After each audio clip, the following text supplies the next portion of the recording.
여러분 안녕하십니까. 아침의 매일경제 뉴스 길잡이 이상훈입니다. 오늘은요 2차 북미 정상회담 소식을 중심으로 특집으로 2시간 동안 전해드리겠습니다. 먼저 일면 기사부터 준비되어 있습니다. 오늘도 거의 모든 신문의 일면 톱 기사가 2차 북미 정상회담 소식을 다루고 있습니다. 매일경제신문입니다. 영변 핵 폐기 그리고 평화선언, 하노이 담판 윤곽이 나왔다 이렇게 전하고 있네요. 영변 핵 폐기와 평화선언을 주고받을 수 있다라는 내용입니다. 자, 마고른 2차 북미 핵 담판 일정 등 비핵화 로드맵 놓고 양국 협상팀이 막판까지 밀당을 벌였다. 그리고 도출된 결과는 이 두 가지일 수 있다는 내용을 전하고 있습니다. 그리고 청와대는요, 문재인 대통령이 4월께 미국을 방문해 트럼프 대통령과 정상회담을 할 수도 있다란 내용이 어제 나왔습니다. 자, 다음은 조선일보 보겠습니다. 역시 비슷한 내용, 하노이 담판 이렇게 다루고 있는데요. 약간 분위기가 좀 다르군요, 기사의 방향이요. 영변 핵, 부분 폐기도 장담 못할 하노이 담판이다. 조선일보는요, 영변 핵 부분 폐기도 어려울 수도 있다라는 식으로 기사를 다루고 있네요. 내용 자세히 보면 이 아래쪽에 자리 잡고 있습니다. 북한은 제재 완화를 요구하고 있고요. 미국은 핵시설 폐기 대가로 종전선언을 해달라. 이런 요구를 하고 있다는데 이 부분이 마지막까지 아직 안개 속이다. 이렇게 전하고 있습니다. 그리고 워싱턴과 평양 연락사무소는 의견 접근이 돼 있다. 이렇게 전하고 있습니다. 자, 이번엔 한겨레 보겠습니다. 문재인 대통령이 어제 백범기념관에서 국무회의를 가졌습니다. 그리고 거기서 한 발언을 소개하고 있습니다. 친일 청산이 정의로운 나라로 가는 출발점이다. 라면서 친일 청산 부분을 강조를 했습니다. 여기 보시면 독립운동은 자랑스러운 역사이자 뿌리다. 그리고 대한민국 법통은 임시정부에 있다는 점을 다시 한번 강조했습니다. 그리고 김구, 윤봉길, 이봉창, 묘역 참배도 했습니다. 자, 마지막으로 중앙일보 보겠습니다. 기사가 이쪽에 있습니다. 지하철 공짜 탑승 65세에서 70세로 노인 기준을 올려야 한다. 지금은 65 이상이면은요, 지하철 무료입니다. 그런데 이 기준을 70으로, 70으로 올려야 된다. 이런 주장이 나왔는데요. 6개 지자체가 무임 손실 대책을 요구했다. 이렇게 공짜 탑승이 많다 보니까 이게 손실을 빈다. 그러니까 대책을 마련해 달라. 이런 요구가 나왔다는 소식입니다. 자, 지금까지 일명 기사 짚어봤고요. 오늘도 네 분 패널께서 나오셨습니다. 한 분씩 소개해드리겠습니다. 먼저 정운갑 해설위원 나오셨고요. 오늘도 특별히 네 분의 북한 전문가 자리하셨습니다. 먼저 강준영 한국외대 교수 나오셨고요. 이인배 협력안보연구원장 그리고 정대진 한국외대 교수 나오셨습니다. 안녕하세요. 네, 안녕하십니까. 자, 저희가 오늘은 특집으로 2시간 동안 2차 북미 정상회담 소식을 전해드린다고 제가 예고해 드렸는데요. 우선 베트남 현지를 좀 연결해 봐야겠습니다. 먼저 김정은 국무위원장의 숙소인 하노이 멜리아 호텔 현장으로 가보겠는데요. 현장에 신재우 기자가 나가 있습니다. 신재우 기자.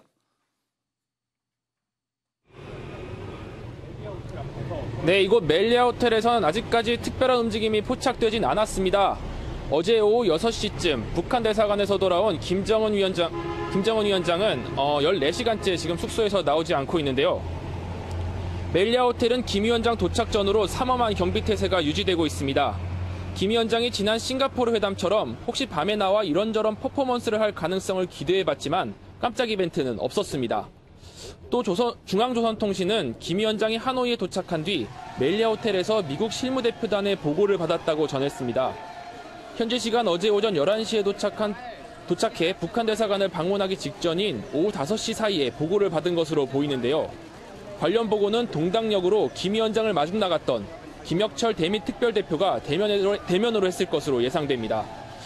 조선중앙통신은 해당 보도에서 정상회담의 성공적 보장을 언급해 이번 회담 결과에 대한 기대감을 높이기도 했습니다. 그렇다면 오늘부터 본격적으로 북미 정상회담 일정에 들어갈 텐데요. 첫날 일정은 지금 어떻게 공개되고 있습니까? 네, 백악관은 정상회담 첫날 일정을 발표했습니다. 김정은 위원장과 트럼프 대통령은 현지 시각으로 오늘 오후 6시 반쯤 메트로포르틀에서 첫 회동을 가지게 될 예정인데요. 두 정상은 10분간의 인사와 환담을 한 뒤 20여 분 정도 단독 회담을 하게 됩니다. 이후 오후 7시부터 1시간 반 동안 친교 만찬도 갖기로 했습니다. 이 자리는 김 위원장과 트럼프 대통령 외에 양측 주요 인사가 각각 2명씩 더 참여하는 3+3 형태로 진행됩니다. 미국 측에서는 마이크 폼페이오 국무장관과 믹 멀베인이 백악관 비서실장 대행이 동행하는 것으로 알려졌는데요. 북한 측에선 누가 참여할지 아직 공개되진 않았지만 김영철 노동당 부위원장의 참석은 유력합니다. 지금까지 하노이 멜리아 호텔에서 MBN 뉴스 신재우입니다. 네, 신재우 기자 수고하셨습니다. 지금 베트남 현지는 우리보다 2시간이 늦거든요. 그러면은 새벽입니다. 새벽 6시거든요. 지금 우리 기자들이 새벽에도 저렇게 나가서 현장에 여러분께 현장 소식을 생생하게 전해드리고 있습니다. 자, 그렇다면 이번엔 도널드 트럼프 대통령의 숙소인 메리어트 호텔로 좀 가봐야겠습니다. 역시 하노이에 위치하고 있는데요. 현장에 연장현 기자가 나가 있습니다. 연 기자, 나와주시죠. 네, 저는 지금 하노이 JW 메리어트 호텔에 나와 있습니다. 네, 연장현 기자. 트럼프 대통령이 어젯밤 늦게 도착을 했고 숙소 역시 거의 자정 무렵에 도착을 했을 것 같은데요. 네, 그렇습니다. 트럼프 미국 대통령은 한국 시각으로 어젯밤 11시 45분쯤 숙소인 이곳 JW 메리어트 호텔에 도착했습니다. 때문에 아직까지 충분하게 휴식을 취하면서 좀 여독을 풀고 있을 것으로 보입니다. 저희가 밤새도록 이곳을 좀 지켜봤는데 미국 경호팀이 군견까지 동원해서 24시간 경계 근무에 들어간 모습이 인상적이었습니다. 어젯밤 트럼프 대통령 도착 당시에 베트남 정부 차원에서 동원한 환영 인파와 관광객들로 호텔 앞은 말 그대로 인산인해를 이뤘습니다. 트럼프 대통령은 숙소에 들어간 직후 자신의 트위터에 엄청난 인파와 매우 큰 사랑이란 게시글을 남겨 눈길을 끌었습니다. 네, 그렇다면 트럼프 대통령 역시 오늘 첫날 일정을 시작을 해야 되는데 어떻게 진행이 되고 그리고 트럼프 대통령은 몇 시에 호텔에 나올 것으로 보입니까? 네, 2차 북미 정상회담의 첫날인 오늘 트럼프 대통령은 김정은 위원장을 만나기 전에 베트남 정부 주요 인사들을 먼저 만날 것으로 보입니다. 한국 시각으로 오후 1시쯤 주석궁에서 응우옌 푸종 베트남 국가주석과 또 오후 3시에는 정부 건물에서 응우옌 수언푹 총리와 각각 회담할 계획입니다. 그리고 저녁부터 김 위원장과 환담 및 친교 만찬을 통해서 회담 본 일정을 시작합니다. 하노이에 미리 와 있던 폼페이오 미 국무장관과 비건 대북 특별대표 등은 어제 트럼프 대통령에게 의제 협상 결과 등 전반적인 상황을 보고했을 것으로 보입니다. 이번 2차 북미 정상회담에서 북한의 비핵화 실행 조치와 미국의 상응 조치를 주고받는 빅딜이 성사될지 하노이로 이목이 집중되고 있습니다. 어젯밤 그리고 오늘 아침 새벽부터 현장에서 지켜봤을 텐데요. 혹시 좀 특이한 동향이라든가 아니면 호텔을 출입하는 미국 측 인사들의 모습은 혹시 포착이 됐나요? 아직까지 미국 측 주요 인사들의 특별한 움직임은 밤사이 동안에는 포착이 된 건 없습니다. 다만 경호팀 차량들은 계속해서 오가면서 이제 필요한 물건이라든지 아니면은 장비들을 계속해서 실어 나르는 모습은 저희가 좀 확인할 수 있었습니다. 그리고 이곳에도 지금 동이 터오고 있기 때문에 베트남 이제 환경 정비하는 사람들이 계속해서 도로 주변을 깨끗하게 관리하고 있는 모습도 확인되고 있습니다. 알겠습니다. 연재한 기자 수고하셨습니다. 네. 이른 새벽부터 우리 기자들이 현장 소식 두 곳의 모습 가장 관심사입니다. 지금 김정은 위원장의 숙소 그리고 트럼프 대통령의 숙소 보여줬는데 아직은 뭐 별다른 움직임은 없는 것 같습니다. 정우과 위원님. 네. 트럼프 대통령이 일단 공개된 일정은요. 현지 시간으로 오전 11시쯤에 숙소에서 나와서 베트남 인사들 만난다. 일단 그 일정만 나와 있고 남은 일정은 지금 정확한 시간이 알려지지 않고 있거든요. 그래서 그런지 더 궁금한 점이 참 많습니다. 지금. 그렇죠. 앞서 취재 기자가 얘기를 했습니다만 오늘 예. 어쨌든 그 백악관에서 밝힌 그 북미 정상 간 일정은 오후 6시 현지 시간입니다. 6시 40분에 단독 회담을 한 20여 분 갖고 그리고 이른바 이제 친교의 만찬 3+3 만찬이 진행될 예정으로 있습니다. 그러니까 1시간 30분 정도 예정이 됐는데 예. 혹시 뭐 상황에 따라서 만찬 시간은 다소 좀 유동적일 수가 그렇습니다. 있고요. 어쨌든 이제 본격화는 2차 북미 정상회담의 일정에 이제 돌입하는 겁니다. 지금 뭐 초미의 관심사는 어쨌든 과연 이번에 어떤 회담 결과를 도출할 것이냐. 여러 신문 제목들도 나오고 있습니다.만 기본적으로 영변 핵시설 폐기 검증은 포함이 될 것으로 보여지고 예. 또 미국 측에서는 플러스 알파 얘기를 합니다. 예. 그래서 그렇다면 ICBM 예. 동창리가 포함되느냐. 저는 그것까지도 염두에 둘 수 있다라고 보여집니다. 그러니까 추가적인 것이 있고 이에 맞춰서 그렇다면 지금 관심사인 종전선언 아니면 또 평화체제 형태를 예. 어떻게 구현할 것인지, 갈 것인지 예. 또 이에 맞춰서 북한은 지속적으로 요구하고 있는 제재 완화 문제를 어떻게 그러면 담을 것이냐. 예. 저는 전반적인 일정의 제재, 뭐 구체적으로 지금 이번에 회담 결과에서 언급은 안 예. 되더라도 가장 관심 있는 비핵화 로드맵 정도는 나올 것으로 보여집니다. 그러니까 비핵화 로드맵, 그러니까 일정에 맞춰서 예. 그에 상응하는 예. 어떤 제재 완화, 예. 이 같은 점들을 담기 위해서 지금 계속 실무 작업들이 논의 중에 있는 것으로 예. 저는 알고 있고 예. 또 가장 저는 주의 깊게 보는 것이 관계 정상화 문제입니다. 그러니까 북미 간에 지금 연락사무소 설치, 예. 이미 뭐 부진물세까지도 지금 언론에서 나오고 그렇습니다. 있고. 그러니까 관계 정상화라는 것은 어떤 의미가 있느냐 하면 지금 뭐 종전선언이냐 평화체제냐 여러 얘기가 나오고 있습니다만 예. 결혼을 예를 든다면 예를 들면 약혼 결혼식을 뛰어넘어서 함께 살자, 잘 살아보자 이런 개념 속으로 관계 정상화를 예. 상당히 탄력적이고 또 신속하게 추진해야 될 개연성이 있지 않냐. 예. 저는 이 점을 이번 회담에서 상당히 주목해 보고 있습니다. 알겠습니다. 오늘 정운갑 위원께서 전체적인 내용을 좀 상세히 정리해 주는데요. 그러면 지금부터는 하나씩 조목조목 저희가 좀 짚어봐야겠습니다. 어제 트럼프 대통령과 김정은 위원장이 하노이에 도착을 했는데요. 그 얘기부터 좀 해봐야겠습니다. 첫 번째 기사 준비되어 있습니다. 경향신문입니다. 트럼프, 경향신문이군요. 열차에서 하노이 호텔 직행, 유일한 일정. 북한 대사관에서는 환호성이 나왔다. 지금 저희가 트럼프 대통령 기사를 먼저 준비하려고 하는데 이 기사가 좀 더 우선순위가 있어 보여서 시간수를 좀 다뤄보도록 하겠습니다. 어제 사실은요, 이 동당역에 김정은 위원장이 도착한 뒤 하노이까지 분명 가는 겁니다. 승용차 편으로. 근데 중간에 어디를 들을 것인가 저희 이 시간에도 꽤 진지하게 다뤘는데요. 완전히 빗나갔습니다. 그냥 바로 하노이로 갔습니다. 그리고는요, 어제 유일한 일정은 호텔 인근에 위치한 북한 대사관을 들은 게 답니다. 그래서 이렇게 제목이 달려 있습니다. 내용 보시면 트럼프보다 먼저 하노이 도착한 김정은 이렇게 돼 있고요. 인민복 차림으로 열차 하차 그리고 뭐 환영의 감사 인사를 했고요. 시민들에게 손을 흔드는 모습을 보면 굉장히 좀 여유가 있어 보이는 모습. 그리고 호텔에서 김혁철 대북특별대표 등과 만나서 의제에 대해서 최종 점검하는 모습. 전반적으로 보면요.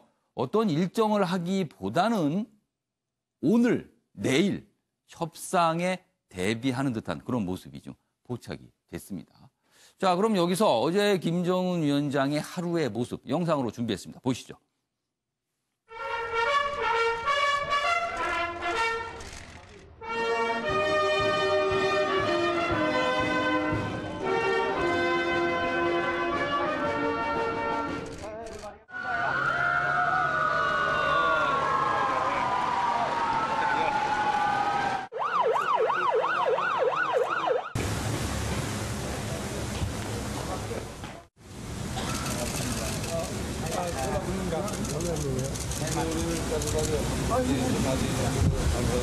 Chúng tôi xin kính chúc đồng chí chủ tịch mạnh khỏe và chúng tôi xin có một bó hoa tươi thắm được cảm ơn đồng chí. Cháu lên mấy tuổi? Cháu mấy tuổi rồi? Cháu 9 tuổi. 잘 됐습니다. 사진 천지배입니다. Well, it's not hard to be here.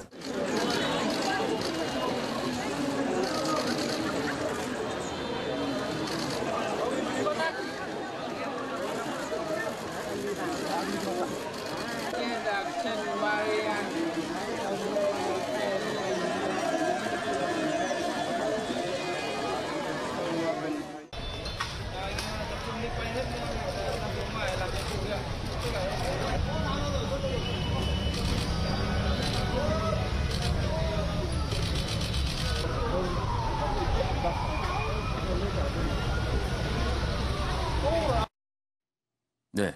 지금 뭐 어제 하루 동안 영상을 저희가 모고 와서 봤는데요. 정대진 교수님. 네. 아까 처음에 제가 소개드릴 때 정대진 교수님 소속을 틀리게 얘기했습니다. 아주대 교수님이십니다. 아까 제가 소속을 좀 실수를 한 듯합니다. 제가 정정 바로 잡겠습니다.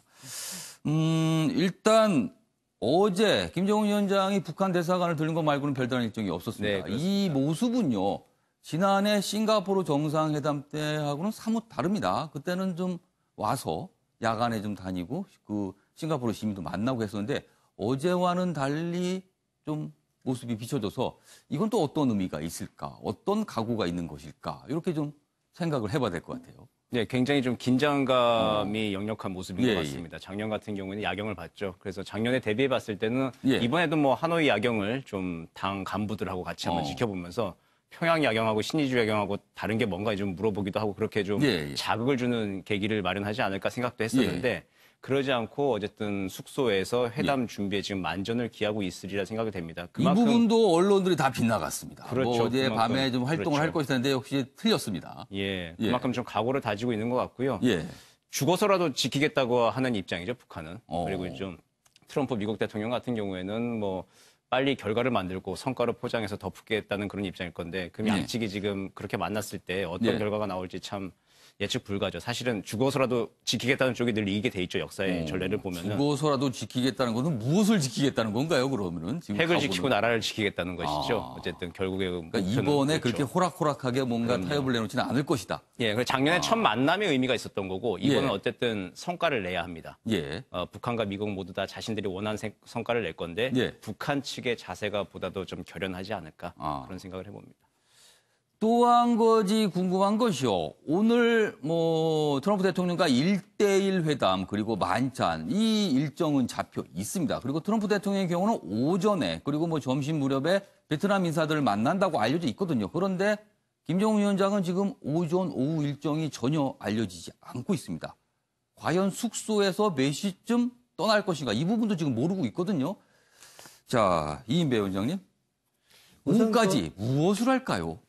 우선 이제 어제 예. 대사관 같아서 대사 같은 경우 풀네임이 뭐냐면 예. 그 대통령 정권 특임 대사입니다. 그러니까 그 나라에 가면은 대통령의 모든 권한을 그 나라에서 협상을 하고 그 하라고 해서 위임해 주는 것이거든요. 다시 말하면은 베트남 그야말로 사회주의 공산주의 형제국에 가 있는 대사를 만나보고 하는 게 대단히 중요한 의전 행사가 되고 예. 큰 격려가 되겠지요. 또 하나는 아까 들어가서 평양 소식도 궁금했을 겁니다. 3박 4일 동안 사실 떠나 있었기 때문에 물론 위성으로 통해서 여러 가지 좀 보고도 받고 했겠지만 워낙 거쳐온 기간이 길었으니까. 네, 그래서 평양 소식 같은 경우에도 미리 아마 대사관에서 준비를 해놨을 겁니다. 그래서 동향이나 여러 가지 정보 보고도 받았을 것이고 등등의 조치가 한 50분 정도 이루어졌을 것 같고 예. 오늘 같은 경우에 트럼프 대통령은 오전 한 11시부터 시작해서 예. 정상회담이 마련되어 예. 있습니다. 베트남. 사실 베트남은 미국으로서도 전략적으로 굉장히 중요한 곳이지요. 지금 워싱턴에서는 미국과 중국 간의 무역 협상도 진행하고 있는 중인데 예. 어쨌든 중국을 대응하는 차원에서 베트남은 전략적으로 굉장히 중요한 위치라서 예. 거기에 관한 여러 가지 이야기를 좀 주석과 나눠야 되는 상황입니다. 예. 그래서 우리는 사실 이 북한 핵 문제가 매우 중요해서 그 미북 정상회담만 초점이 있지만 미국으로서는 그 세계 전략 차원에서 베트남과도 굉장히 할 이야기가 많습니다. 예. 지난해 3월에 처음으로 그 칼빈 선호가 항모가 베트남 그 다낭항에 들어갔지 않습니까? 그 이유가 뭐냐면 이제 중국을 대응하는 어떤 라인을 긋기 위해서 갔던 거였는데 보다 더 그걸 밀접하기 위해서 예. 베트남을 택했습니다. 예. 그런 차원에서 미국은 좀 베트남과의 정상회담을 예. 하게 되는데 예. 이번에 보게 되면 이 베트남은 그 다자 3자 정상회담을 하는 것이 아니라 각자 초청을 했거든요. 예. 미국하고 그렇습니다. 북한하고 그렇기 때문에 동시나 이렇게 시리즈로 만나기는 어려울 겁니다. 시차를 두어서 예. 할 가능성 그것이 의전에 맞을 것 같고요. 그렇다면 오늘 트럼프 대통령이 주석과의 만남이 있다면 아마 28일 이후에 김정은 위원장은 다 공식적인 끝난 뒤에, 베트남과의 정상회담 끝난 뒤에. 정상회담 일정들을 소화해낼 예, 가능성이 예. 높아서 오늘 다른 또 주석을 만나거나 하지는 않을 가능성이 좀 높다라는 예. 생각이 들고요. 그럼 뭘 그러면 할까요? 오후 시간이 좀 하루 종일 좀 시간이 남는 예. 상황인데 저는 가장 예. 유력한 행보 중에 하나가 베트남 우리 북한 인민군 그 열산 묘지가 있지 않습니까? 그 묘지는 미국과 베트남 간의 전쟁 때 그 사망한 전사한 북한 인민군을 열사라고 칭해서 내은 것이거든요. 그렇다면 상징적인 의미가 있죠. 미국의 이제 트럼프 대통령을 만날 때 방금 정대진 박사님 말씀하신 것처럼 아주 결연한 자세로 만나게 될 겁니다. 정치적으로도 그렇고 뭐 협상은 어떻게 될지는 앞으로 더 좀 지켜봐야 되겠지만 그러려 그러면 상징적으로 거기 가서 마음을 다지는 모습을 보일 가능성은 좀 있지 않겠느냐 정도 예측해 봅니다. 어제 동당역에서 하노이로 가는 동안에 들릴 것으로 예상이 됐던 그 묘역을 오늘쯤 갈 수도 있을 것이다. 이렇게 전망을 좀 해주신 거네요. 요즘에 뭐 언론에서나 방송에 내놓은 전망이 하도 많이 틀려서요. 오늘은 어떨지 모르겠습니다만 아무튼 전망을 좀 해보긴 합니다. 저희도 지금 계속. 자, 이번엔 트럼프 대통령 어젯밤 늦게 하노이에 도착을 했거든요. 그 내용 좀 보겠습니다. 트럼프 대서양을 건너 지구 반바퀴를 돌았다. 그리고 생산적인 회담을 고대한다. 이런 얘기를 또 트위터에 남겼습니다.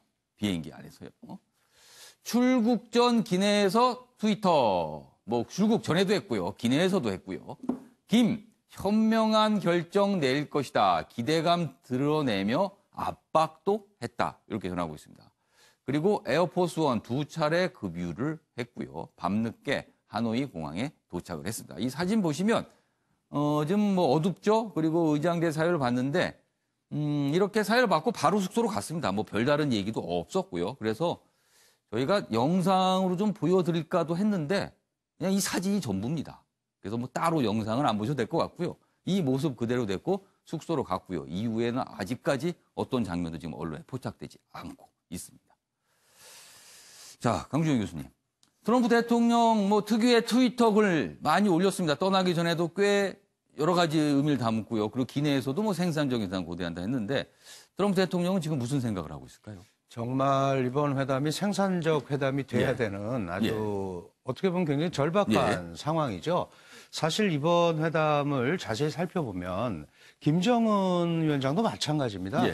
구체적인 결과가 없으면 자신들도 북한 국내에다가 할 얘기가 굉장히 없는 것처럼 이 트럼프 대통령도 지금 국내에서 여러 가지 문제로 어려움을 겪고 있지 않습니까? 작년 11월 중간선거에서 하원을 내주게 됐고 그다음에 뮬러 특검 문제라든지 여러 가지 문제가 겹쳐 있기 때문에 지금 두 가지 포인트를 두고 있는 것 같아요. 하나가 바로 이 북한과의 회담을 통해서 그동안 우려돼 왔던 미국의 안전을 확보했다라는 거를 좀 보여주는 이런 모습을 보이고 싶고 또 하나는 중국과의 통상 분쟁을 잘 마무리함으로써 이 흐름을 잘 끌고 가는 관리하는 이런 모습을 보여야 된단 말이죠. 그런 의미에서 매우 생산적인 회담이 돼야 되고 또 그렇게 끌고 갈 거다라는 얘기를 하는 겁니다.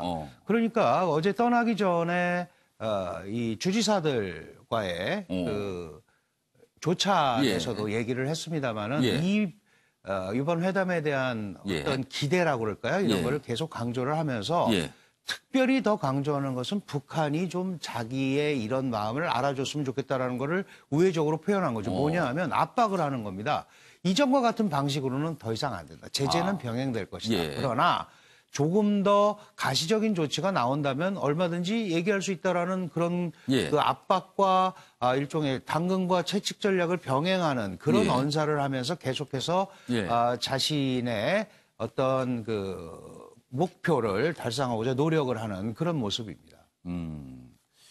트럼프 대통령과 김정은 위원장 지금 굉장히 머릿속이 복잡할 수도 있고요. 아니면 어떤 결심이 있어서 굉장히 단순할 수도 양극단의 상황으로 갈 수도 있을 것 같기도 합니다. 그러나 그 머릿속 들어가 보지 않아서 아무도 몰라서 참 궁금한 게 많습니다. 지금 상황으로는요. 서울신문입니다. 베트남에도 함께 뜬 방탄 경호대. 이른바 V자 모양을 형성하면서 경호를 하는 모습 굉장히 인상적이었죠. 어제도 포착이 됐습니다. 여기 있습니다. 김 위원장 전용 차량 화물기로 수송 이렇게 돼 있고요. 경호원 12명 좌우로 도열 근접 경호를 했다. 이렇게 돼 있습니다. 자, 저희가 이 부분에 대해서 영상으로 좀 준비했는데요. 일단 화면을 좀 보시죠. 어제입니다. 어제 모습 보시면요. 지금 이 베트남 쪽에서는 경찰 오토바이가 준비되고 있고요. 뒤에서 출발을 기다리고 있습니다. 지금 동당역에 도착을 해서 하노이로 출발할 때 전의 모습인데 그렇게 대기 상태에 있거든요. 지금 보시면 곧이어 경호대가 보일 겁니다. 자, 지금 동당역에 도착했을 때 지금 앞에 보시면 건장한 체격에 그리고 가슴에 붉은색 어떤 배지를 달고 있는 그런 북한 쪽 인사들이 보이거든요. 다 경호대입니다. 그리고 차량을 저렇게 에워쌉니다. 얼핏 보기에도요, 키가 190은 돼 보입니다. 굉장히 건장한 체격입니다. 저 앞에 서면요, 굉장히 위축감을 느낄 수밖에 없는 체격들을 갖고 있습니다. 그리고 출발하기 직전, 지금 김정은 위원장이 손을 흔드는 과정에 잠시 멈춰서 저렇게 경호를 하고 있고요. 저렇게 뛰어가고 있습니다. 지난해 판문점 때도 저런 뛰는 모습 저희가 봤죠. 역시 마찬가지로 뛰어가고 있습니다. 그리고 이거는 과거의 모습입니다. 과거에 판문점 때 남북 정상회담이 열렸을 때 그때도 경호원들이 저런 모습을 보였는데요. 이렇게 굉장히 삼엄하게 돼 있습니다. 자, 정대인 교수님.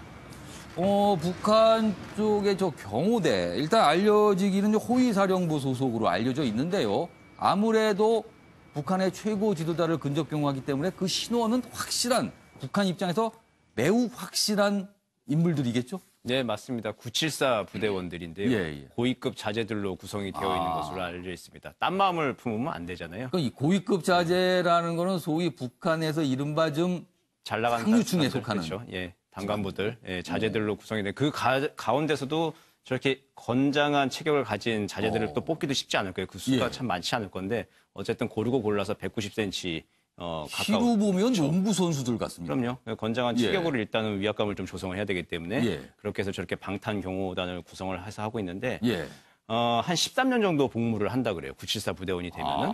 네, 13년 정도 복무를 한 다음에 그 다음에 본인이 원하는 대로 대학을 가든지 당 일꾼으로 가든지 어쨌든 승승장구할 수 있는 기회를 주는 걸로 알려져 있습니다. 그럼 저기를 거치면 굉장히 본인의 앞으로 장래에 유리하다 이렇게 볼 수 있나요? 그래서 이제 또 하려고 하겠죠. 북한의 고위급 자제들 중에서는 또 하려고 할 것이고 지금도 뭐 당 부부장급의 처우를 받는다. 그렇게 알려져 있습니다. 경호원들이요? 그렇죠. 그럼 대단한 뭐 고급 대우를 받는 것으로 알려져 있습니다. 알겠습니다. 자, 이인배 원장님. 사실 지금 베트남 현지에서 저 경호대를 이끌고 있는 거는요, 김철규 호위사령부 부사령관입니다. 지금 하노이에 미리 와서 호텔 쪽에도 점검하고 다니고 우리 언론에도 많이 포착이 되고 있거든요. 이 김철구 부사령관, 이 정도면 아까 일반 경호원들이 뭐 부부장급 이상 뭐 이렇게 대우를 받는다 그러는데 그렇다면 이 김철규 부사령관 위상은 어떻게 되는 겁니까? 김철규 부사령관, 호위사령부 부사령관이 제일 먼저 하노이에 도착을 했죠. 그래서 실무팀과 같이 왔었는데 전반적으로 다 둘러보고 있고 사실 호위사령관이 윤정린이라고 있습니다. 근데 윤정린 숙청당했습니다. 지난해 초였던 것 같은데 60대 후반에 자그마한 체구의 삼성 장군이었는데 사실은 숙청당하고 없는 자리이기 때문에 부사령관인 사실상의 김철규 수장이네요. 네, 그러니까 김철규가 지금 다 맡고 있는 상황이고요. 또 하나는 김철규 같은 경우는 좀 신체나 보게 되면 원래 그 호위사령부는 호위총국으로 원래 있었습니다. 김정일 위원장 때 호위총국으로 있다가 규모가 커지면서 호위사령부로 늘어났거든요. 그러면서 그 조직이 더 커 나가면서도 호위총국 사람들은 자기네들끼리 우리 총국은 그럴 정도로 아주 독보적인 서로끼리 이야기를 하고는 근접 경호하는 그런 팀들입니다. 그러니까 앞서 정 교수님 말씀해 주신 것처럼 신분으로나 농민 자제, 아주 신분 혁명 혈통을 가지고 있는 그런 자제들로 구성되어 있고요. 그래서 뭐 결혼도 결혼도 시켜주기도 하고 김정일 때 보면 그 척걸했던 사람 결혼도 시켜주기도 하고 뭐 그 정도로 아주 각별하게 관리하는 그런 인물들입니다. 뭐 사령부라는 이름이 붙어도 뭐 그렇겠지만 통상사령부가 아니라 호위사령부는 북한에서 이른바 급이 다른 위상을 갖고 있다. 이렇게 볼 수 있겠네요. 알겠습니다. 자, 이번에는 미국 프렌스 센터 얘기를 좀 해보겠습니다. 이게 원래 장소에서 돌연 바뀌었습니다. 그래갖고 또 뒷말이 좀 나오고 있어요. 여기 보시죠. 한국일보입니다. 미국 기자들이 이제 취재하고 기사 쓰는 프레스센터가 개소 3시간 전에 장소 변경이 됐습니다. 원래는요, 김정은 위원장이 묵게 되는 멜리아 호텔에 예정이 돼 있었거든요. 그래서 뭐 같이 동거할 수도 있는 거 아니냐, 그 기간 동안요. 그런데 이게 무산이 됐습니다. 멜리아 호텔에서 IMC 장소를 옮겼습니다. 국제미디어센터로요. 기자들, 미국이 북한에 양보한 거다, 이렇게 불만을 나타내고 있다고 합니다. 조은갑 위원님, 이거는 어떻게 된 사정일까요? 아직 뭐 정확히 나오진 않습니다. 미국 기자들은 미국이 양보한 거다, 북한을 배려했다, 이런 얘기를 합니다. 뭐 그렇게 얘기하실 수도 있을 겁니다. 그러니까 뭐 정상회담을 여러 차례 취재를 해봤습니다만은 그 상대국 정상이 머무는 공간에 프레스센터를 설치하는 경우는 없죠. 사실 굉장히 이례적이죠. 좀 이례적인 일인데 당연히 그럴 경우에는 여러 동선이라고 불편함이 있을 테고 상대국 그 정상 입장에서 의전 차원에서 그것을 문제시할 개연성이 있어 보입니다. 그 부분에 대해서 그 받아들인 것으로 이해가 되고 다만 저 과정에서 현지 이제 기자들 얘기를 쭉 들어보면은 베트남 측에서의 준비가 좀 다소 부족했던 것 아닌가. 그러니까 곧바로 옮길 경우에는 여러 가지 뭐 통신 설비라든가 이거 한두 명이 아니고 엄청난 장비가 이미 자리를 잡고 있었는데 다 철거를 했습니다. 했어요. 이제 그 부분에 대해서 기자 입장에서는 당연히 이제 불만을 제기할 것이고 뭐 미 정부에도 요구를 하겠죠. 근데 어쨌든 간에 지금 급박스럽게 해서 그런지 모르겠습니다만 전체적인 공간이라든가 이런 확보라든가 어떤 운영 시스템 이것에 조금 다소 부족함이 있는 것 아닌가 이렇게 볼 수 있을 것 같습니다. 사실 멜리아 호텔에 김정은 위원장이 묵는다는 거는 꽤 뭐 며칠 전부터 예고가 됐었고 다 확정이 된 상태였는데 뒤늦게 저렇게 옮기는 것도 좀 기자들 입장에서는 약간 좀 이건 뭐지라는 생각이 들 상황이 아닌가 싶어서 지금 미국 기자들이 약간 좀 불만을 갖고 있다, 이런 소식도 좀 들리고 있네요. 혹시 이런 불만이 또 기사 쓰는데 영향을 미치지 않을까? 그렇지는 않겠죠. 알겠습니다. 자, 그럼 여기서요. 2차 북미 정상회담이 열리기까지 과정을 저희가 영상으로 좀 준비했습니다. 그 영상 보고 내용 이어가도록 하겠습니다. 보시죠. 평창 동계올림픽 대회의 개회를 선언합니다.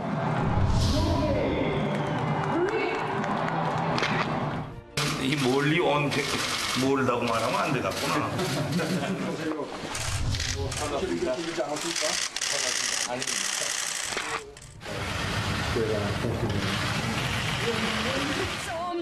역사의 순간을 전 세계가 지켜. 그리고 우리 민족은 함께 살아야 합니다. 분들께서는 근항봉하게 된 기쁨을 나누시며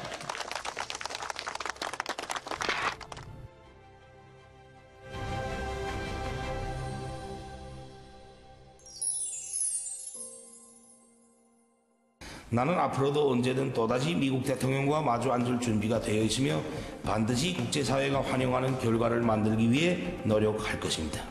Just got a great letter from Kim Jong-un. This letter is a great letter. We've made a lot of progress. We'll probably now have another meeting. He'd like to meet. I like to meet. 1953년 정전 이후 65년 만에 처음 찾아온 두 번 다시 없을 기회입니다. Chairman Kim and I will meet again on February 27th and 28th in Vietnam. 김정은 동지께서 위et남 사회주의 공화국 하노이시에서 진행되는 제2차 조미순회 상봉과 회담을 위하여 평양을 출발하셨습니다. A very good summit. I think we'll have a very tremendous summit. We want denuclearization, and I think you'll have a country that will set a lot of records for speed in terms of an economy.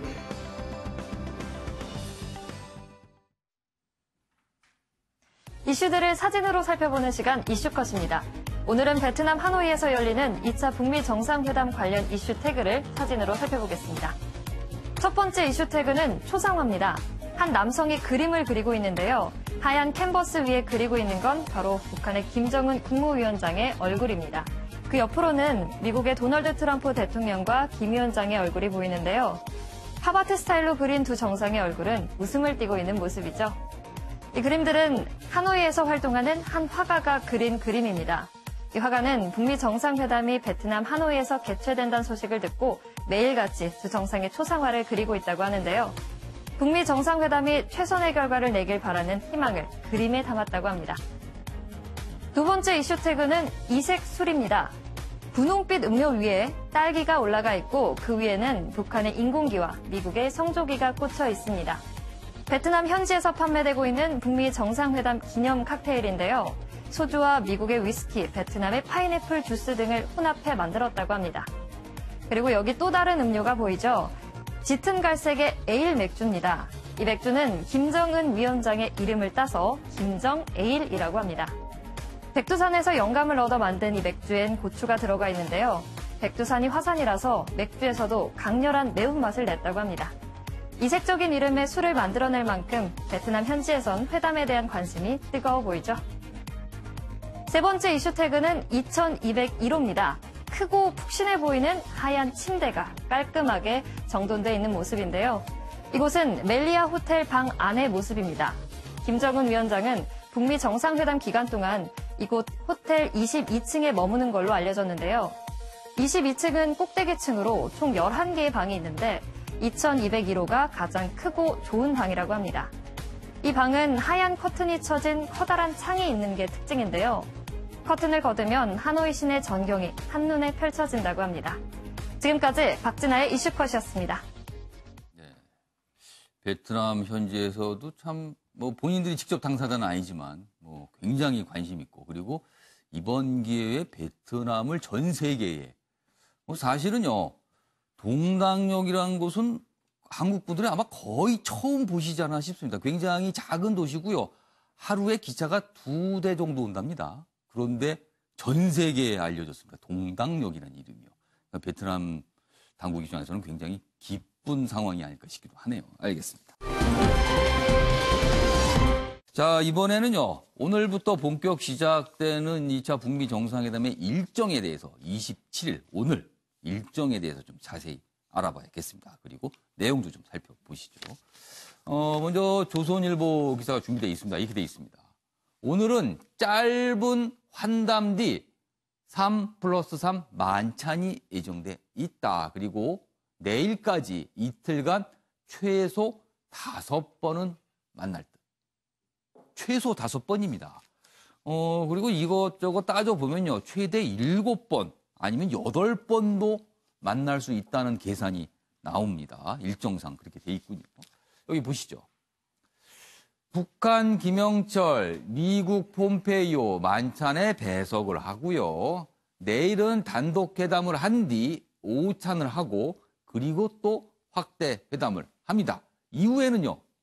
공동회견 또는 산책 뭐 이런 것도 있을 수 있다. 그래서 최대 7번 만날 수도 있다라는 내용들이 있습니다. 아무튼 여러 가지 있고요. 뭐 여기 그래픽을 보면 뭐 참석자들의 모습, 뭐 숙소의 모습 이렇게 비춰지고 있습니다. 관련 기사 하나 더 보도록 하겠습니다. 이번엔 중앙일보인데요. 백악관 오늘 저녁은 친교 만찬이다. 내일이 본게임이다. 친교가 오늘은 의제 협상을 본격적으로 하기보다는 좀 오랜만에 봤으니까 좀 분위기를 좋게 하는 그런 자리다. 이런군요. 트럼프 김정은 만찬 전 단독 회담을 한다. 시간이 짧아서 의제를 본격적으로 논의하기는 힘들 수 있다. 이렇게 되어 있습니다. 그리고요. 지금 이 1대1 회담과 만찬 장소는 아직까지 명확하게 확정이 안 됐습니다. 뭐 영빈관 얘기도 있고요. 그다음에 뭐 메트로폴 호텔 얘기도 나오고 정확하게 어딘지는 모르겠습니다만 일단 준비는 지금부터 되고 있을 것으로 보입니다. 아마 경호 문제 때문에 공개를 막판에서야 하지 않을까 이런 생각도 좀 듭니다. 자, 강주영 교수님. 제가 아까 언론은 최소 5번 그리고 일정 상무는 최대 7번 정도거든요. 만날 수 있는 시기가. 이렇게 일정을 잡은 거는 이번에는 반드시 성과를 내겠다. 이런 의지로 좀 읽어야 될까요? 그렇죠. 실제로 작년 6월 10일 싱가포르 정상회담이 사실 미국에서는 저건 실패한 회담이다. 여러 가지 의제나 이런 데 대해서 구체성이 없었고 그다음에 준비 기간이 너무 짧았다. 그리고 만나는 시간 자체도 짧았다. 이제 이런 얘기들이 많이 나왔단 말이죠. 그러니까 이번에는 좀 더 장시간 만나고 좀 더 구체적으로 얘기를 하는 게 필요하지 않겠느냐, 이제 이런 생각을 한 것 같아요. 그래서 백악관이 이례적으로 이번 양자 정상회담은 1박 2일이 일정이 될 것이다라고 얘기를 했고, 또 역시 이례적으로 만찬 전에 1대1 미팅을, 친교회 미팅을 또 한다. 예. 이런 것까지 아주 자세하게 일단 얘기를 하고 있거든요. 지금 예. 말씀하신 대로 장소까지는 구체적으로 안 되지만, 그렇다면 결국은 비건이 말한 대로 적어도 12가지 이상을 얘기하고 있다라고 얘기를 한단 말이죠. 이제 그런 상황에서 단독 회담이든 확대 회담이든 이런 과정을 통해서 뭔가를 만들어내야 된다라는 이런 절박함은 분명히 양측이 다 가지고 있다. 그렇다고 본다면 아직도 많은 부분들에서 합의가 안 되더라도 예. 이번을 모멘텀 삼아서 이어가는 고리 역할은 충분히 할 수 있는 것까지는 가야 되지 않겠느냐. 예. 이런 데 대한 생각은 있는 것 같습니다. 여러 차례 만난다는 의미가 반드시 결과를 내겠다라는 의미일 수도 있고, 아니면 돌려서 생각을 해보면은 그만큼 어려우니까 접촉 기회를 자주 갖겠다, 이런 의미도 있어서 두 가지 내용이 들어가면 결과가 확연히 또 달라질 수 있겠네요. 어떤 쪽인지는 내일까지 지켜보면. 뭐 잘 되기를 바랍니다만은 예. 그 사실 비핵화라는 게 워낙 지난한 과정이기 예. 때문에 이 부분에 대한 핵 문제가 갑자기 풀릴 거다라거나 이런 예. 거에 대한 생각은 조금 내려놓고 예. 이거 어떻게 흘러가는지에 대한 방향성을 체크하는 게 더 중요하지 않을까, 이렇게 생각이 듭니다. 알겠습니다. 예, 이인배 원장님. 강준영 교수님께서 말씀하신 것처럼 예. 비핵화 자체가 쉽지 않습니다. 그러니까 뭐 여러 가지 절차, 여러 가지 행동을 예. 해야 될 것들이 많은 상황인데, 그래서 지난 6월 이후에 미국은 실무회담을 빨리 하려고 예. 노력을 했었습니다. 예. 안 이루어졌죠. 그러다가 10월 달에 폼페오 국무장관이 평양 들어가서 김정은 위원장에게 담판을 했죠. 예. 워킹 레벨에서의 회담을 하자라고 해서 김정은 위원장도 받아들였습니다. 예. 그랬는데 사실 그때 하면서 지시를 했죠. 했다가 최선희는 안 나타났죠. 비건과 최선희는 끝끝내 협상을 못 하고 있다가 예. 한 달 전 정도에 김영철이 이제 워싱턴 DC 가면서 비로소 실무회담이 됐습니다. 그 말이 예. 무슨 말이냐면은 예. 북한으로서는 최대한 실무회담을 뒤로 미루겠다는 이야기였고, 예. 실무회담을 뒤로 미루겠다는 이야기는 구체적인 핵 합의에 대해서 여전히 의지가 약한 것 아니었는가, 저는 그런 생각이 들고, 그런 상황 속에서 부랴부랴 회담 일정이 잡히는 바람에 이번에도 매우 그 손에 잡힐 수준의 합의가 나오기는 어렵지 않겠느냐라는 생각이 사실은 좀 드는 부분이 있습니다. 그래서 이번 같은 경우에는 무엇을 하자, 그러니까는 로드맵을 예. 만들자, 종전선언을 예. 앞으로 어떤 상황 되면 하자라는 수준의 합의일 가능성이 높다라고 저는 봅니다. 알겠습니다. 일단 오늘 일정이 좀 본격 시작될 텐데요. 본격 일정은 오후 저녁 가까이나 돼야 시작이 돼서 오전 그리고 오후 상황은 과연 어떤 소식이 들지, 그 부분도 좀 궁금합니다. 그럼 여기서요, 베트남 하노이 현장 연결 다시 한번 해보도록 하겠습니다. 하노이 멜리아 호텔, 김정은 국무위원장이 묵고 있는 숙소죠. 멜리아 호텔에 나가 있는 신재우 기자 연결하겠습니다. 신 기자.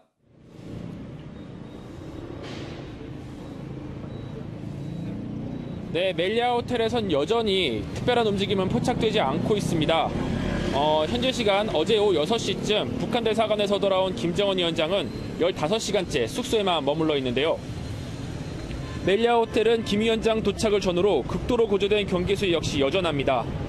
김 위원장이 지난해 6월 싱가포르 회담 때처럼 혹시 밤에 나와 이런저런 퍼포먼스를 할 가능성도 기대해봤지만 깜짝 이벤트는 없었습니다. 중앙조선통신은 김 위원장이 하노이에 도착한 뒤 멜리아 호텔에서 미국 실무대표단의 보고를 받았다고 전했습니다. 어제 오전 11시에 이곳에 도착해 북한 대사관을 방문하기 직전인 오후 5시 사이에 보고를 받은 것으로 보이는데요. 노동신문도 같은 내용을 보도하면서 류용호 외무상, 최선희 외무상 부상, 김혁철 특별대표 등이 김 위원장에게 보고하는 사진을 게재했습니다. 통신은 또 북미 정상회담 이후에도 다음 달 1일부터 2일까지 김 위원장이 베트남 공식 친선 일정을 갖는다고 덧붙였습니다.